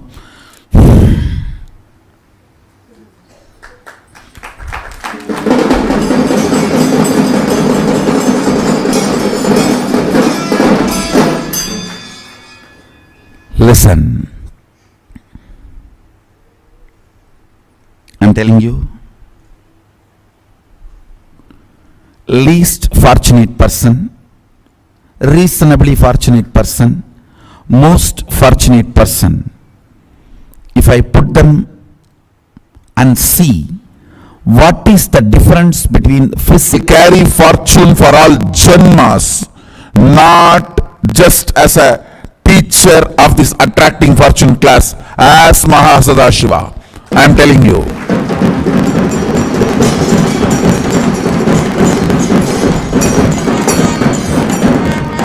It's a reality of the cosmos I am revealing to you. Learn the ability of Tyaga. I'll repeat the definition of Tyaga. Determination.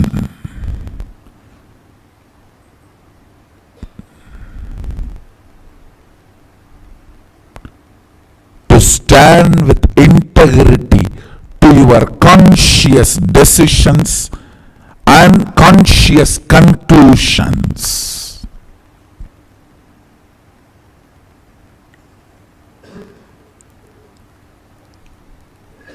Even amidst all the complexities and complications, the society's collective unconscious ideas throw on you.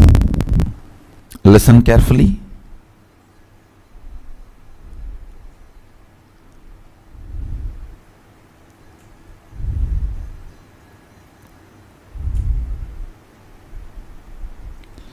Everyone who lives around you throws their unconscious influence on you. If you don't throw your conscious determination on them, they will be throwing their unconscious influence on you. Naturally, when you stand with the determination to be integrated to your conscious conclusions and your conscious decisions, instead of the Maya matrix of the so-called society, they will threaten to take away many things from you. Stand with Tyaga, I tell you, you will be fortunate. Understand, if you look in, understand, this is a very important statement.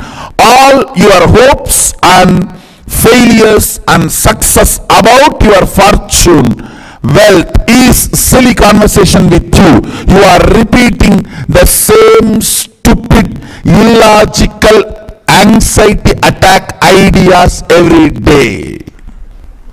Understand, look in your idea, hope about the fortune, and collapsing about the fortune, and again gaining the hope about the fortune, and ideas which gives you the hope about the fortune and failure about the fortune, the ups and downs of your fortune.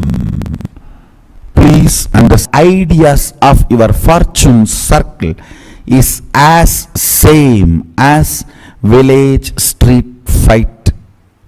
It is nothing, no way matured from this and that. I'll repeat once more. I really want to listen. Biggest tyaga is breaking from long cherished thought currents. Long cherished thought currents are the source of all the persons and situations you attract in your life.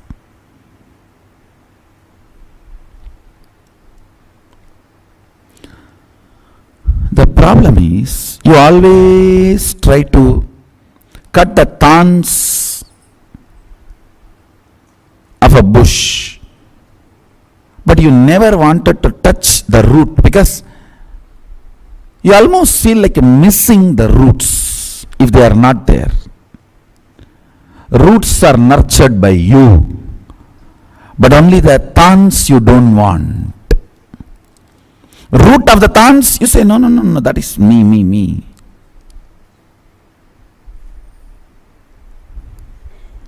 The root of the thorns is this thought current. Dropping this thought current is what I call tyaga, and that is the physics of fortune. I'll repeat once more. The physics of fortune is renouncing ideas of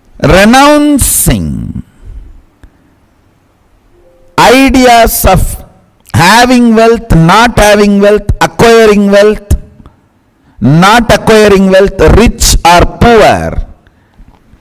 Understand, a man who builds a mental setup of owning makes himself such a beautiful being.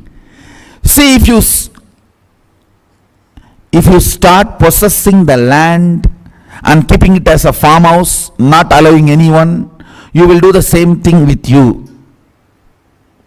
Understand, just this one thing you decide. I will own me to enrich. I will only facilitate owning my body and mind to enrich as many people's life as possible. I will own me but not possess me. Is tyaga.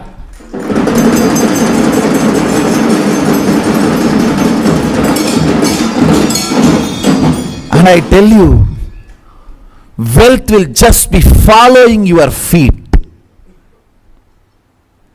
Wealth presses the feet of a fellow who just lies down in the snake all that time.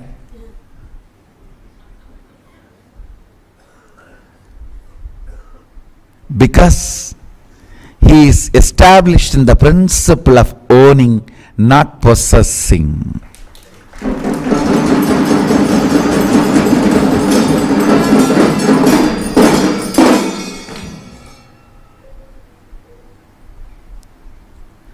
Your being, the ideas you carry, the knowledge you carry, the life you carry,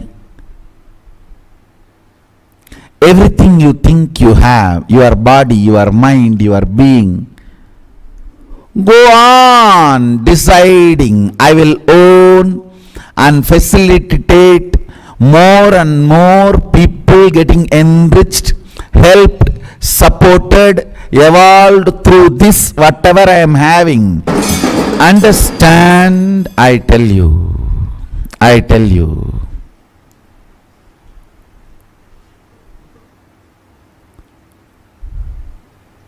if you worked out of possessiveness, knowledge, understanding, life. Your business itself should be centered on this idea. Owning, not possessing. For more people you are useful, more your brand value. Build the business and brand with this truth. Your business will be spiritual practice. Your life will be successful. All Hindus, living Hindus, should do their business based on the principle of owning, not possessing.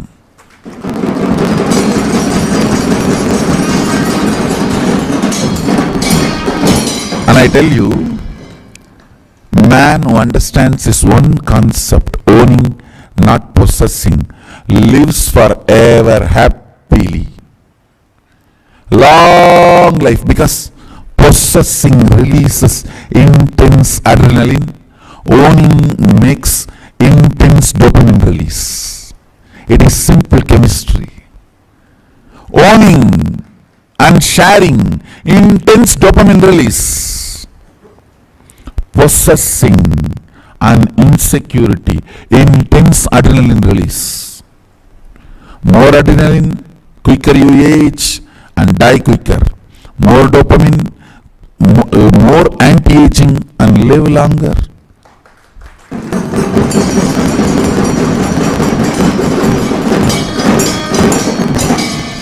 That is ena punjita makrida kasya svidhanam. By owning and not possessing, let you all live for hundreds of years.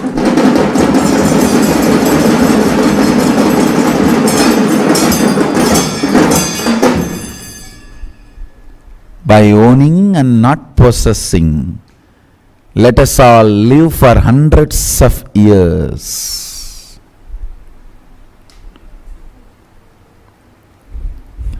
Of virtue. What kind of a chemistry you need to be in to attract fortune?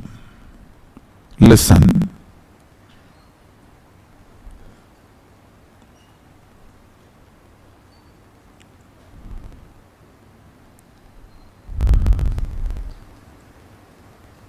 It's very subtle but very important principle.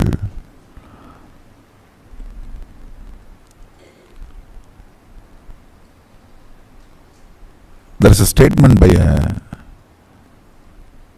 great Siddha in Tamil. It has become proverb also. Vayil thangadadu vayittril thangum. Anything you don't chew well will become fat in your body, stomach. When you eat, if you don't chew well, if it doesn't stay in your mouth for a long time, it will stay in your stomach for a long time. Means it will become a fat, belly fat. You don't understand, there is no teeth in the stomach. You forget, there is only teeth in the mouth. So if you don't grind here, there is no grinder here. Now you are not understanding. Understand. If you think, no, that acid is there, that will disintegrate, then more acid and acidity is because the food does not stay in the mouth for a long time. It remains as big particles. So for that to disintegrate, more acid need to be released. Naturally, that more acid creates acidity and gas. If you want to get out of acidity and gas, a very simple practice. Take a needle and start eating only through needle in the mouth. Then it does not need to stay in the stomach. Your system does not need to release large quantity of acids to disintegrate the food.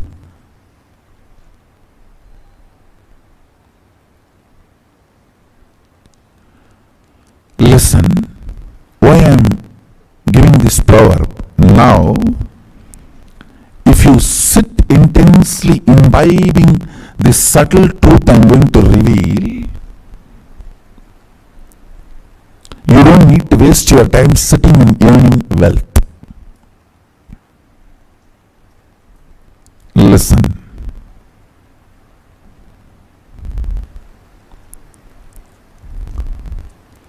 I'll give you only simple logic. Whenever you are excited, in inspired, you make many beautiful, life positive, powerful cognitions. It's like when you are in love, the commitments you give. After that, you suffer, that is different.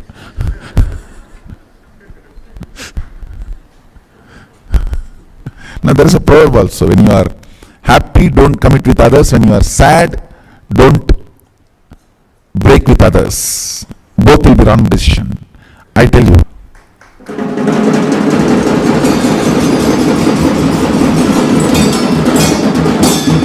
When you are happy, don't give commitment to others. That's true. But give more commitments to you. When you are sad, don't break with others, but break with you.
Nithyananda, that was a beautiful session on how you manifesting Lakshmi, then Lakshmitva. How many of you are able to understand what Lakshmi is? See, actually, Lakshmi itself means intensified goal. Laksha means goal, and Lakshmi is intensified goal. That is why, if you are manifesting Lakshmi, that Lakshmitva, you will always be focused on the goal, what you want to manifest. And that is so that is why Swamiji very beautifully asks, are you manifesting Lakshmi? Can I request all of you to post if you are manifesting Lakshmi right now? If you just look into your life, are you manifesting Lakshmi or not? The Lakshmitva, are you manifesting that or not? Maldita, Digambaraya, Rahul Kanaya, Masiyavu, Ma Yamin, Mashanta Gurumurti. Yes, Nithyanandam. I request all participants to post what is it that you're manifesting.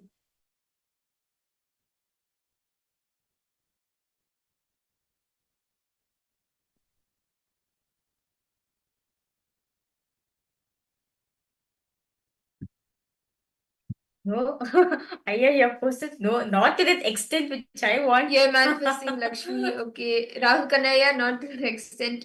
Okay. Okay, how about the rest of the participants? Masiyavu, no manifest. Okay. Actually, yeah, that's fine. At least here. No issues. No issues, yeah, no problem.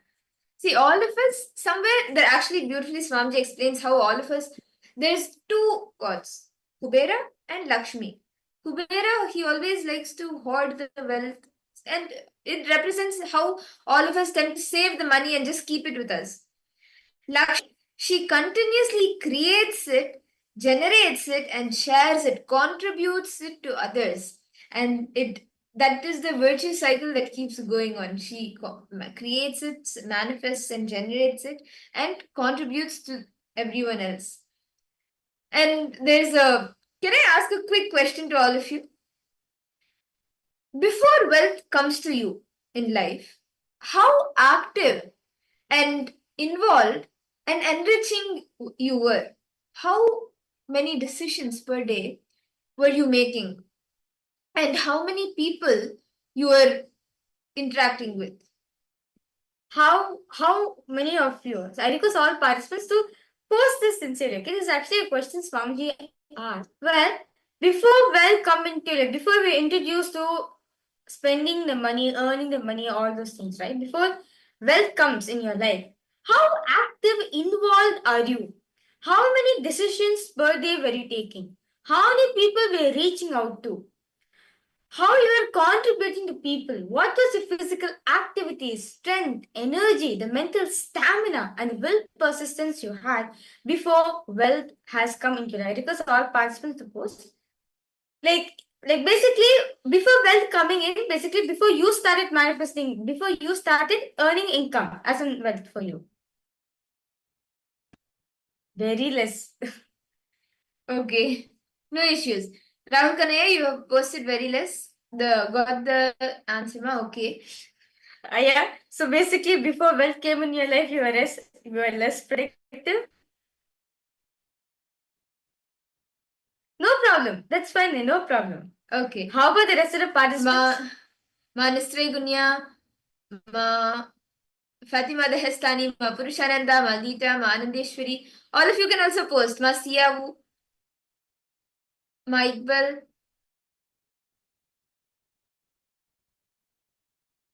Before manifesting wealth in life, how contributing were you to everything around you, to the people, to yourself? How contributing were you? Some people will say that I was very active. Some people will say I'm like 50-50. Some people say I'm very less active. See, Swamiji very beautifully says, right? See, very beautifully Swamiji shares that, well, see, Lakshmat was about what? Having the ability, if the number of hours you're awake, alive, making decision, actively participating in life, and number of hours, the quality and quantity both is growing. Then you are manifesting it, because all participants suppose, see, all of you can post. After manifesting wealth, after starting to generate wealth, manifest wealth, what was after you started manifesting, how did you start being active and alive in your life? And after the abundance entered your life, how did you start experiencing life? Can I request all of you to look in and analyze this? Just look in and see. What exactly after wealth started manifesting, if the number of hours, the hours you are alive, you are making decisions and actively participating with the goal of enriching the life, enriching yourself, and the number of hours, the quality and the quantity, both, have you seen it is growing?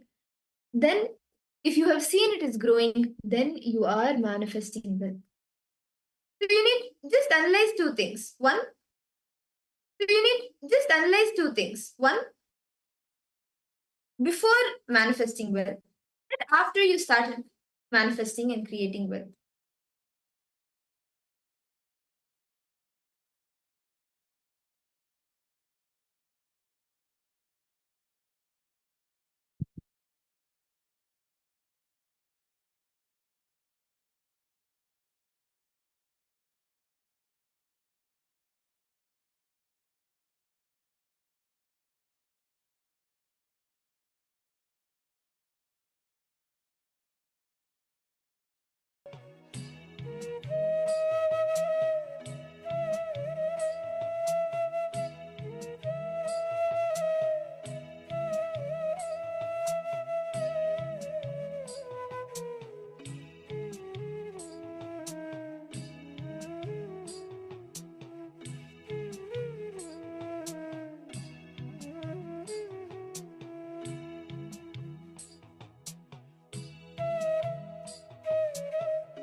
Nithyananda, to all the participants, I hope all of you have been able to analyze before manifesting wealth and after manifesting wealth, how contributing, how productive have you become in both the scenes, in before manifesting wealth and in both the scenes, in before manifesting wealth and after manifesting wealth. Now, can I request all the participants to look into your idea, your hope about the future and about collapsing, about the future, and also again gaining the hope of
Nithyananda. I hope all the participants, all of you have been able to complete this step. Can I request all of you to post if you have any questions? Please feel free to post.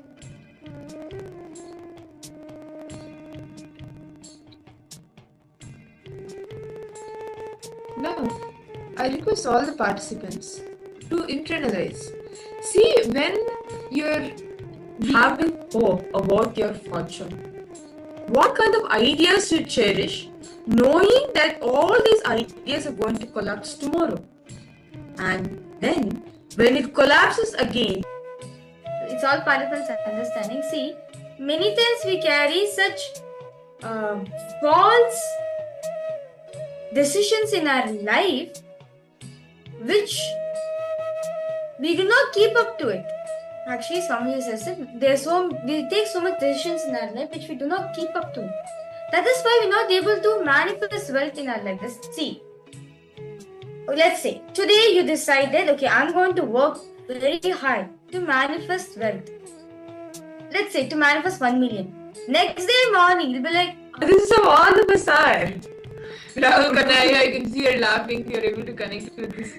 The moment Sunday gets over, you're like, oh my god, tomorrow's Monday, I need to work very hard. Then you wake up in the morning, oh, it's Monday, I need to work, and you go work.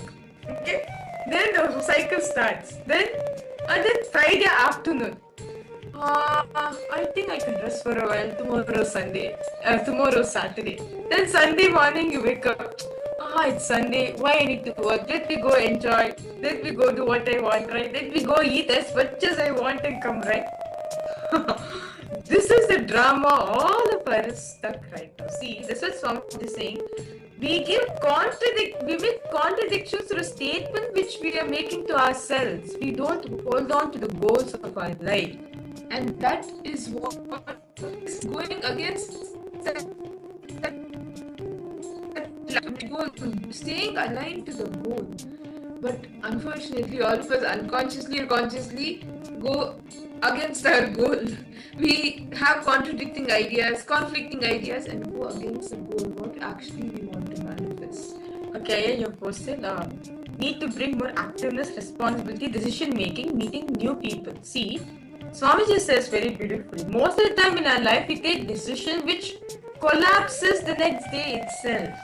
We don't hold on to yoga every day morning, especially until the Chaturmasya time.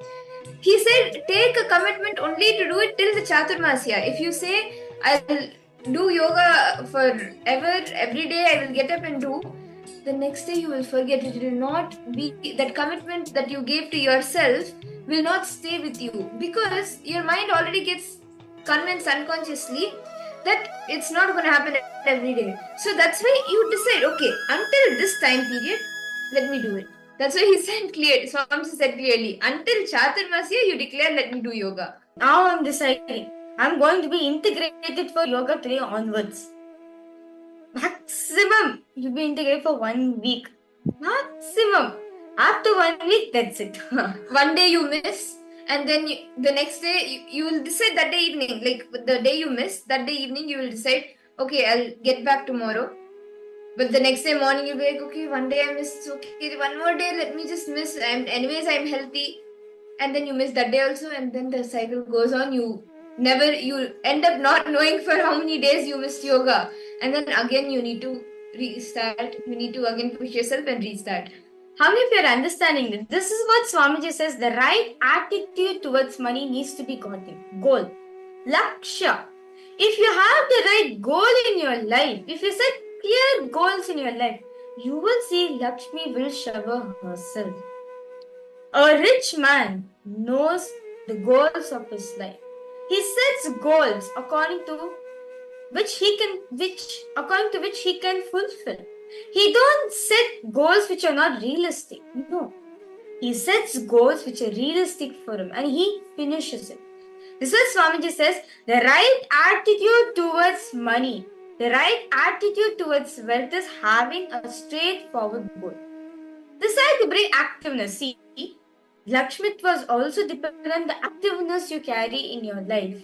If you are active continuously, making your body continuously in your life, If you are active continuously, making your body continuously, you will naturally generate wealth. In one satsang Swamiji said, right? If you just take Haritaki twice in a day, authentically if you take, right? You will see, you will manifest wealth in your life. If you just take Haritaki twice in a day, such a simple act. Twice in a day you take, you will manifest wealth.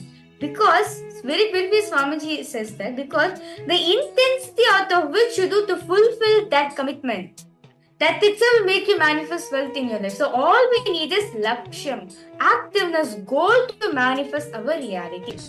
This decision, Swamiji says, we need to do intense tyaga, renunciation of this whole thing. How many of you are understanding this point? Any doubts, any questions, all of you are having? Ma Siavu, Ma Margarita, Ma Yan Hu Jing. Because all participants are supposed to have any questions, any doubts you have, do feel free to post in the chat section. See, your determination to break free from the thought currents, from the collapsing thought current is tyaga. When you decide to break free of any thought current in your life, it is tyaga. That moment you manifest Lakshmi. Yes, it's all understanding. If you have any questions, any doubts, further doubts, do feel free to post in the chat section. Having the ability to renounce, having the ability to determine the thought currents, break free from the thought current is yaga. That is needed, that's all. When you are so determined to break free from this cycle, you will manifest wealth. Rahul Kanaya, this is a secret Swamiji very beautifully gives to manifest wealth. I request you all, just do this one thought, just follow this one powerful technique Swamiji is giving for 2 weeks. You will see you will manifest a breakthrough. I fulfill that. I'm going to manifest all these things. Within 2 weeks, you'll manifest a breakthrough. You'll get a breakthrough. Okay, this is not just for Rahul Kanaya alone, for all parts. It's for everyone. Ma Iqbal Banu, you also can manifest. Ma Shobana Saxena, you also can manifest. Ma Maluhya Mauna, Ma Siabu, Ma Margarita, each and every one of you can manifest wealth. And these are clear signs: wealth creation or manifesting the reality. All of this is relief that will actually manifest wealth in your life. See, Rahul Kanaya, when you set a goals, whatever goal you set, for the next 2 weeks, just be fully focused on it. Write down your action points. Write down what steps are you going to take. Write down realistic goals that you can achieve in the next 2 weeks and be focused on it. Then you will see the breakthrough happens, because usually the human mind, it tends to get deviated from the goal, and that is why we stop manifesting, or like we don't manifest the reality, because we are not focused on what the goal is. That Lakshmitva component we lose. That's why if you just for few days, in this case for 2 weeks, just be focused on the goal. Write down what you want to achieve, the goals for it, how you want to achieve it, and be focused on that. You will see you have a shift. Any questions, any doubts all participants are having, do feel free to post in the chat section. It's fine. Are you understanding, Rahul Kanaya? Just set goals for yourself for the next 2 weeks. Decide to be intense. Decide to be active. You will see you'll manifest a breakthrough in your life. Okay. Now with that, shall we all enter into the power manifestation? Just set the goal. Okay, now let me manifest the power. Let me manifest the power of Anima.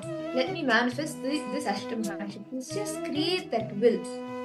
So now we'll be all of us will be doing the power of Anima, which is decreasing the size of an object. Can I request all the participants to bring an object? It could be any random object which you want to decrease the size of. It could be a pen, it could be a watch, it could be anything. Any object for which you want to decrease the size for. You can bring it and you can measure the size and take a photo of it, a time-stamped photo.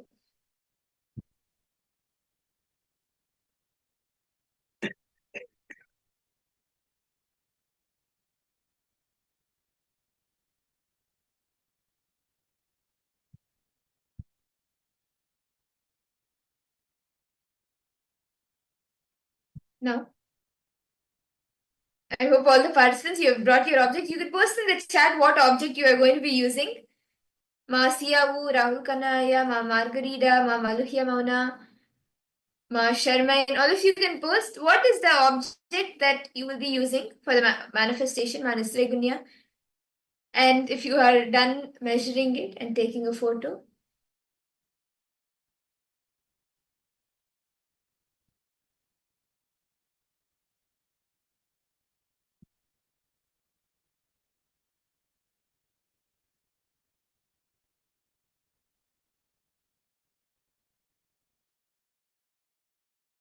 should we start? I request all the participants to please settle down, sit straight. Chant the Mahavakya intensely.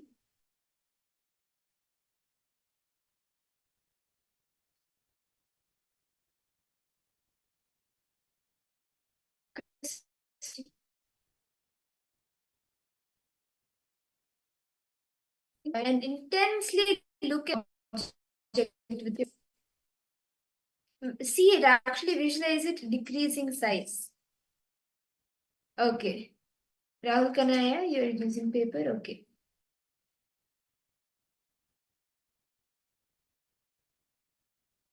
So let's all chant the Mahavakya and begin the manifestation. Om Nithyananda Param. Om Nithyananda Paramashivoham. Continue to chant the Mahavakya.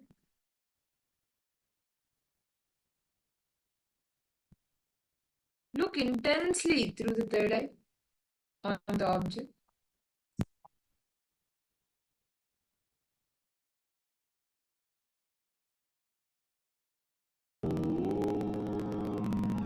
Nithyananda Paramashivoham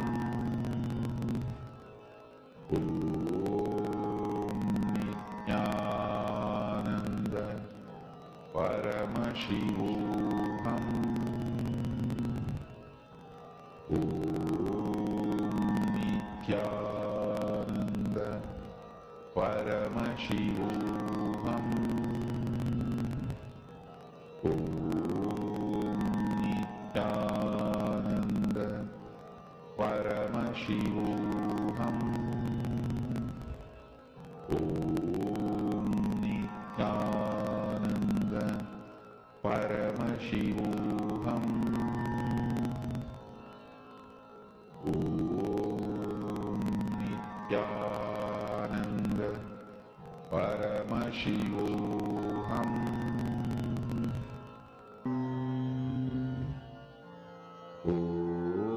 Om Nithyananda Paramashivoham Om Nithyananda Paramashivoham Om Nithyananda Paramashivoham Om Nithyananda Paramashivoham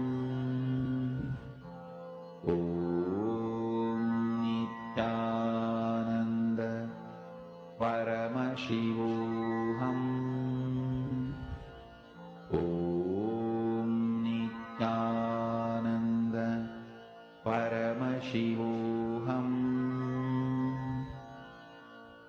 Om Nithyananda Paramashivoham Om Nithyananda Paramashivoham Om Nithyananda Paramashivoham Om Nithyananda Paramashivoham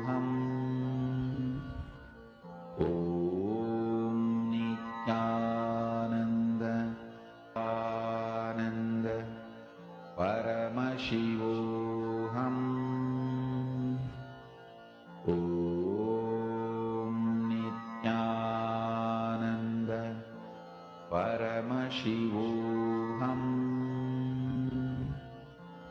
Om Nithyananda Paramashivoham. Om Nithyananda Paramashivoham.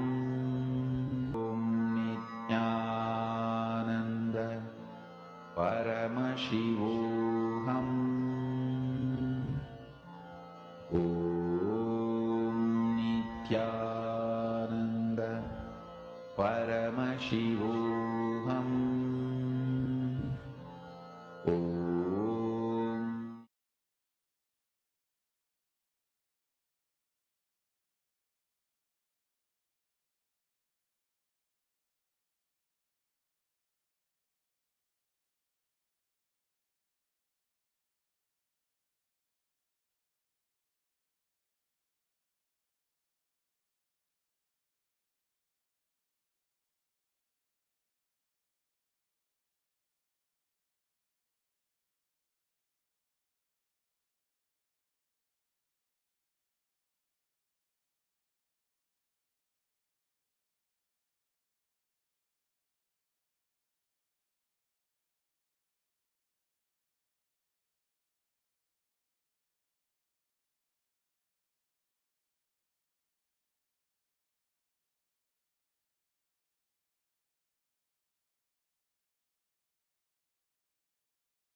Nithyanandam, to all the participants, that was a very powerful and very beautiful bhajans all of us just now had. And understand, as today, all the participants, all of you are learning in the Paramashivoham program, right? On secrets of attracting wealth in your life. And not just that alone, all of you are, as today, throughout today, especially all of us listen how listening to Swamiji can help you to manifest any reality you want in life. I will all the participants, Nithyanandam, Ma Saroj Oplish, Ma Nithyanandam, Ma Shurani Durga, Ma Yuvan, Nithyanandam, Ma Shakai, Nithyanandam to each and every one of you. Ma Shulini Durga, Ma Malika, Ma Margarita, Ma Kailima, Ma Yvonne, Nithyanandam, Ma Irene, Ma Abha Sharma, Nithyanandam to each and every one of you. As we saw earlier, Guru Bhakti, through Guru Bhakti, the pure space, you experience a pure space of oneness.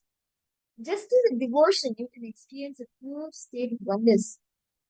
And that feeling connection that you have with Swamiji, that through that you can break any pattern, any obsessive compulsive reaction that you have, you can break, you can be free from that. So understand, for all of you sitting here, pattern that you are going through, any obstacle you are having, if you want to come to Paramashivasena for the program, you really want to make it, the program, you want to come to LA or you want to head to India and attend the Paramashivasena program, become Swamiji's very own extension. But somewhere the reactions in you and like the different obstacles are coming up and you're seeing that you're reacting to it. Understand, all of that can break just through the pure devotion. Okay, Swamiji has told to come to Paramashivasena, to become a part of the Paramashivasena. Let me make it happen. Let me make a declaration. Let me make it happen. Let me decide. Swamiji has told, my feeling connection with him will through that, let me break all the obstacles, all the patterns that are coming, all the obsessive compulsive reactions that are coming, and go for the program. When you make that declaration, Swamiji will make it happen for you. How many of you have signed up for the Paramashivasena program and you are planning to come for the next batch starting on January 13th, not many days away. Actually, January 13th, even the Mahakumbha Mela is beginning. This batch of Paramashivasena is going to be like a blast. Kumbha Mela and also the on-ground training to become a Rajya Sabha member, a part of the Paramashivasena member, an ambassador of KAILASA, an ambassador of Swamiji as his own extension.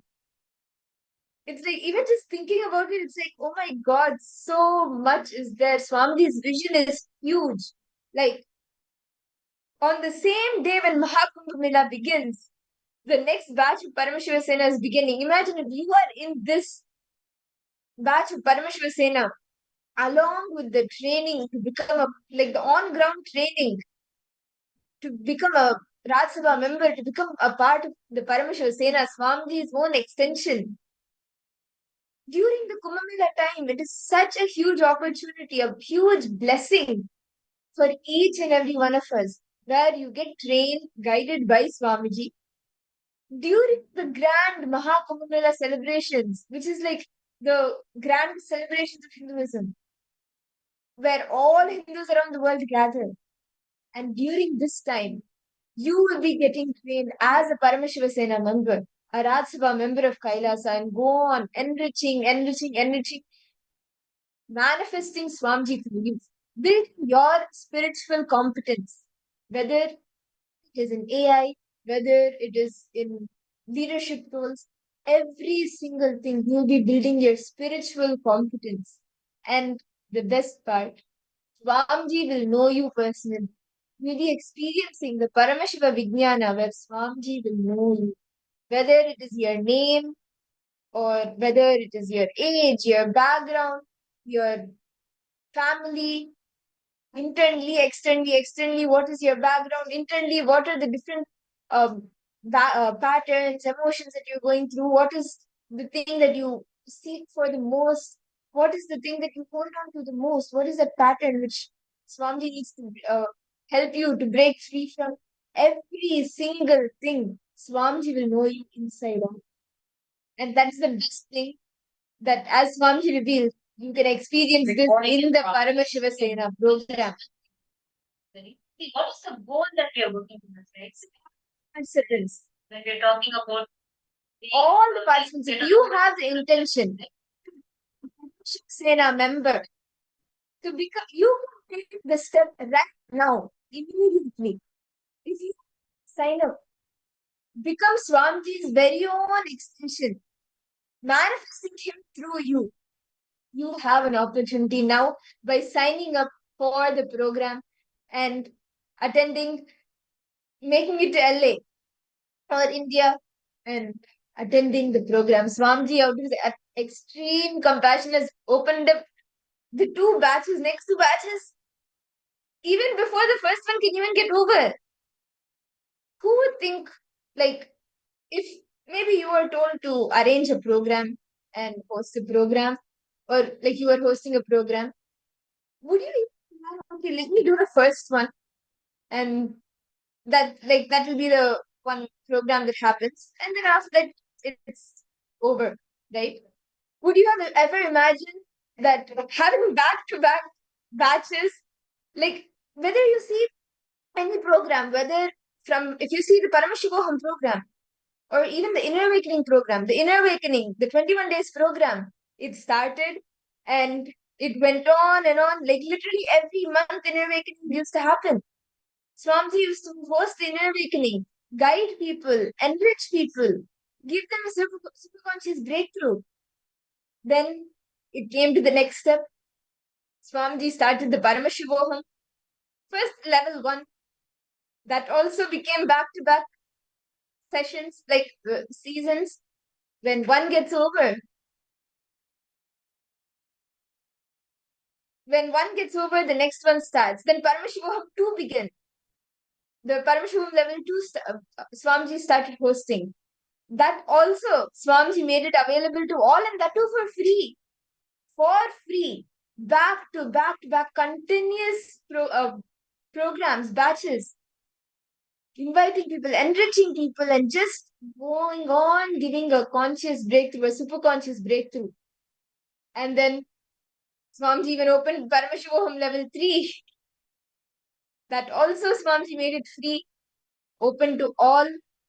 And when one gets over, the next one starts. When that gets over, the next one starts. The next seasons are announced. And now Swamiji has announced the Paramashiva Sena program, where you get on-ground training after 5 years. After 5 years, the first in-house program that is hosted is the Paramashiva Sena program. And you get on-ground training to become an ambassador of KAILASA, ambassador of Swamiji, where you can manifest him. You can manifest Swamiji through you, being his own hands, his own extension, and immerse yourself in the Paramashiva Vijnana. Evolve from the Paramashiva Bhakti to the Paramashiva Vijnana. And understand the the Paramashiva Sena program, right? Literally, you are going to experience Swamiji all together. Literally, Swamiji will be personally knowing you. Understand? Paramashiva Vijnana, as Swamiji said, we Paramashiva exists, right? But Swamiji will know you. That is only Paramashiva Sena. Swamiji is giving for all participants, for all of us. The Paramashiva Vijnana experience for all of us in the Paramashiva Sena program, where Swamiji will know you personally. Till end to end. Your Vyakta, Swamiji knows end to end. And understand, not just that alone, you also become a Raj Sabha member of KAILASA. Also, the KAILASAs in the countries where you are coming from too. And it's actually one of the biggest opportunities Swamiji is opening the doors wide for each and every participants. And literally, like as Swamiji said, the program is going very successful, and we would like to invite all participants, welcome each and every one of you to come join us for the Paramashiva Sena program. It's like it's like on-ground training Swamiji give you, as literally you are going to be radiating Swamiji in every aspect of your life, as you are going to become Swamiji's ambassadors, the ambassadors of KAILASA. You are going to manifest, you're going to inherit, you are going to literally become Swamiji. Ma Shulni Durga, Ma Irene, Ma Mallika, are you joining us? How many of you have signed up for the next batch of Parameshwar Sena? And how many of you are flying to LA for the program and also for the Mahakumbha Mela celebrations?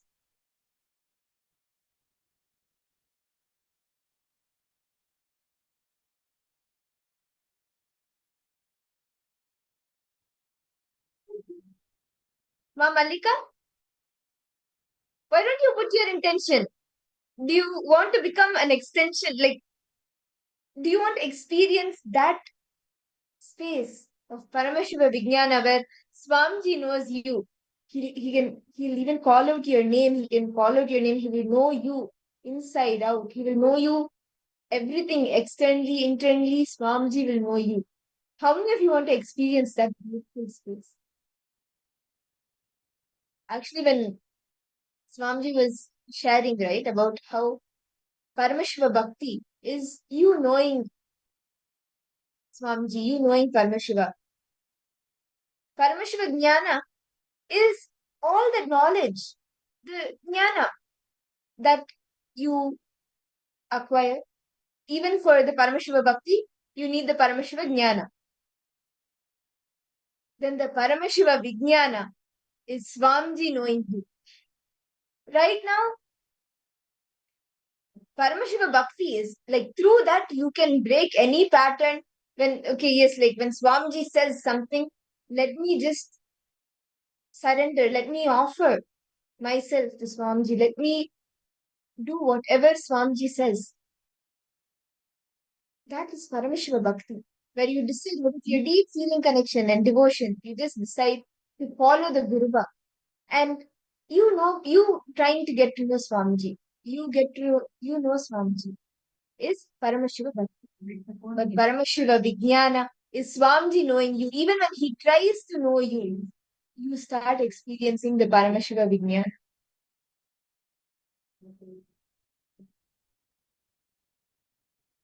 Swamiji recently Swamiji shared right a few days ago in the satsangs. How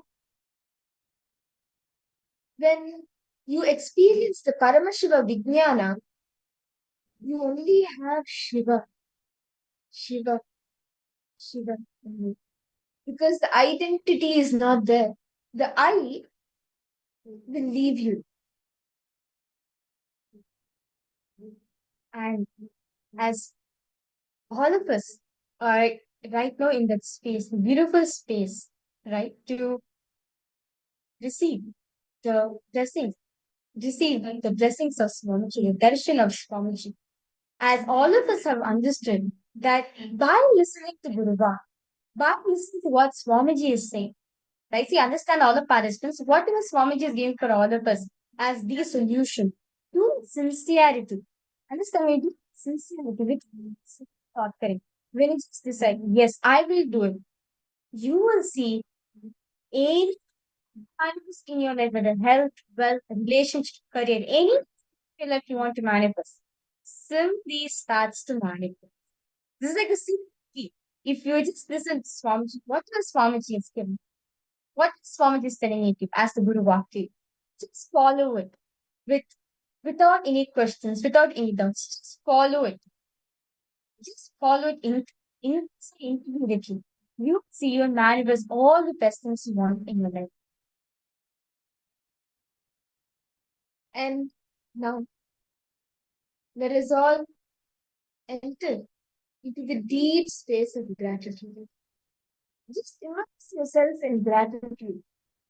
As with that feeling connection, with the space of bhakti, gratitude, and devotion, feeling connection to the Guru, with Swamiji, you can break any pattern, any obsessive compulsive reactions that you may be going through.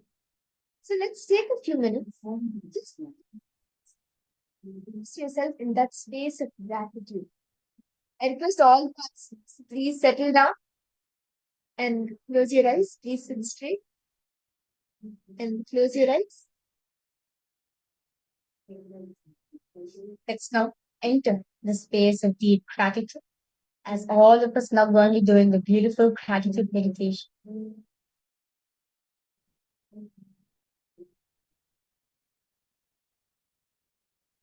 Please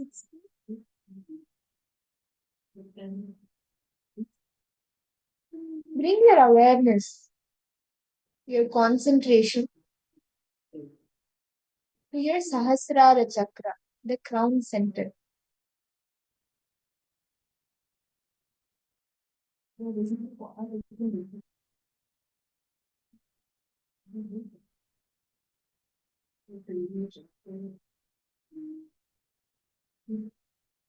Forget all the other body parts, your hands, your legs, everything, and bring your focus only on the Sahasrara chakra, the crown center.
Nithyananda,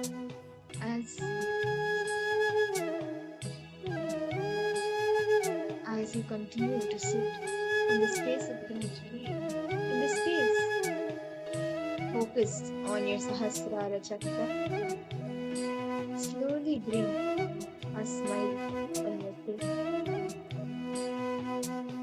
And with your whole being,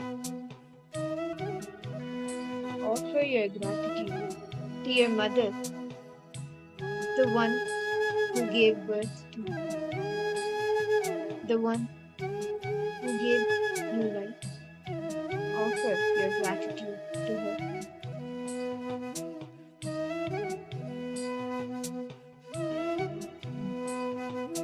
Offer your gratitude to her.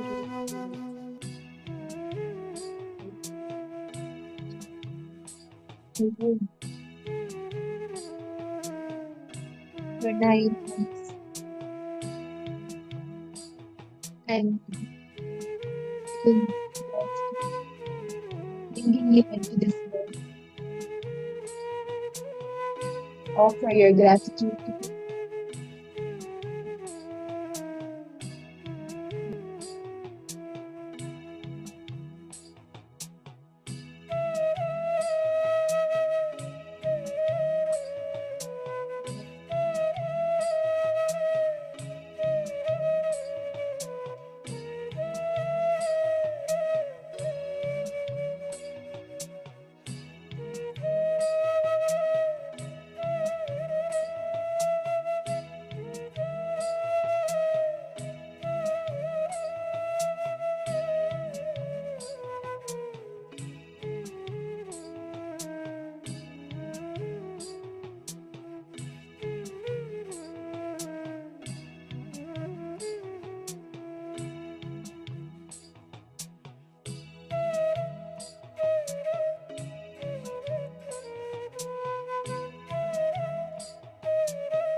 Offer your gratitude to your father, the one who attended to all your needs with your whole being.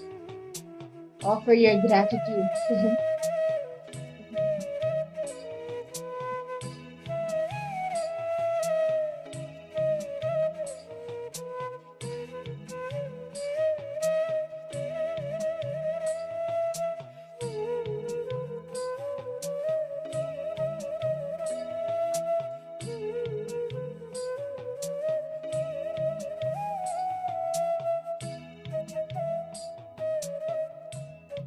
Your father, and offer your gratitude to how he supported you in every single aspect in your life. Offer your immense gratitude to him.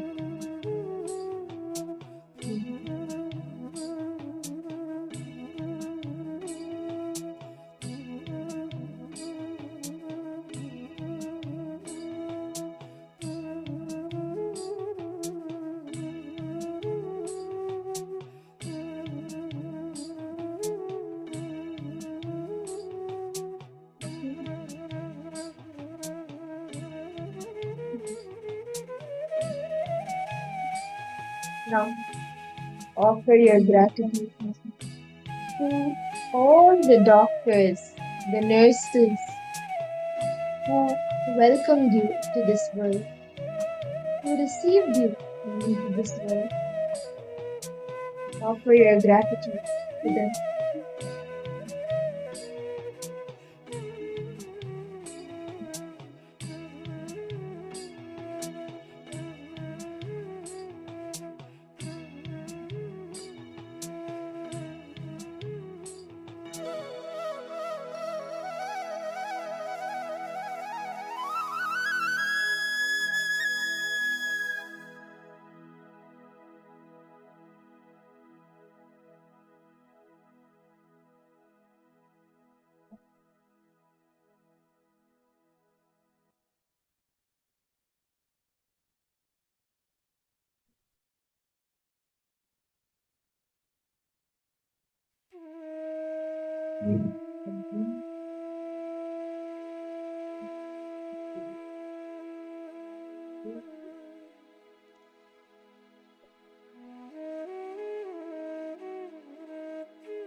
Offer your gratitude to all of the people, the individuals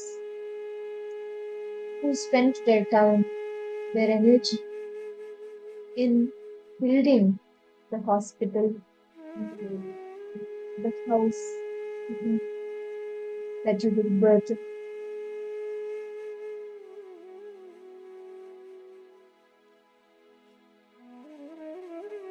Offer your gratitude to all of you.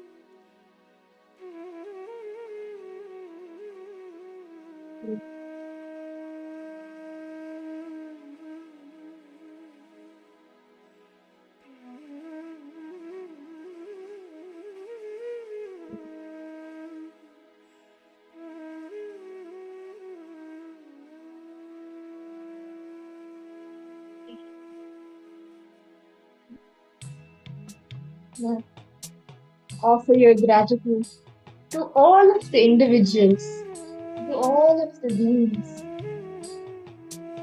who supported you, provided you with your food, your clothes, your living. Offer your gratitude to all of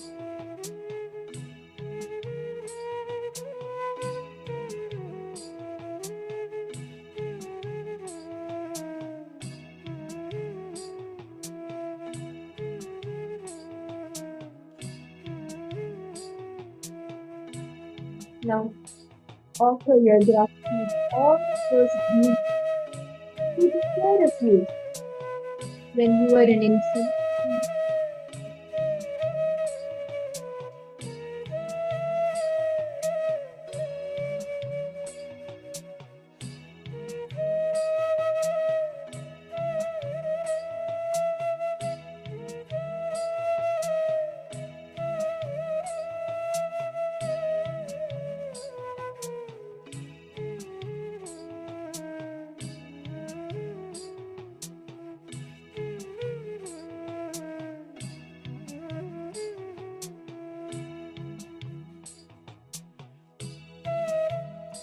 Offer your gratitude to all of the beings who supported you throughout your life.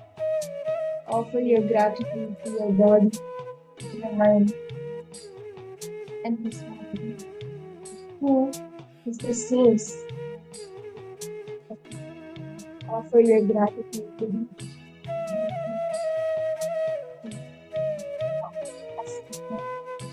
continue to be in the space of gratitude. It's time for all of us to receive the darshan of Swami. Continue to remain in a pure space of gratitude. Space of deep meditation.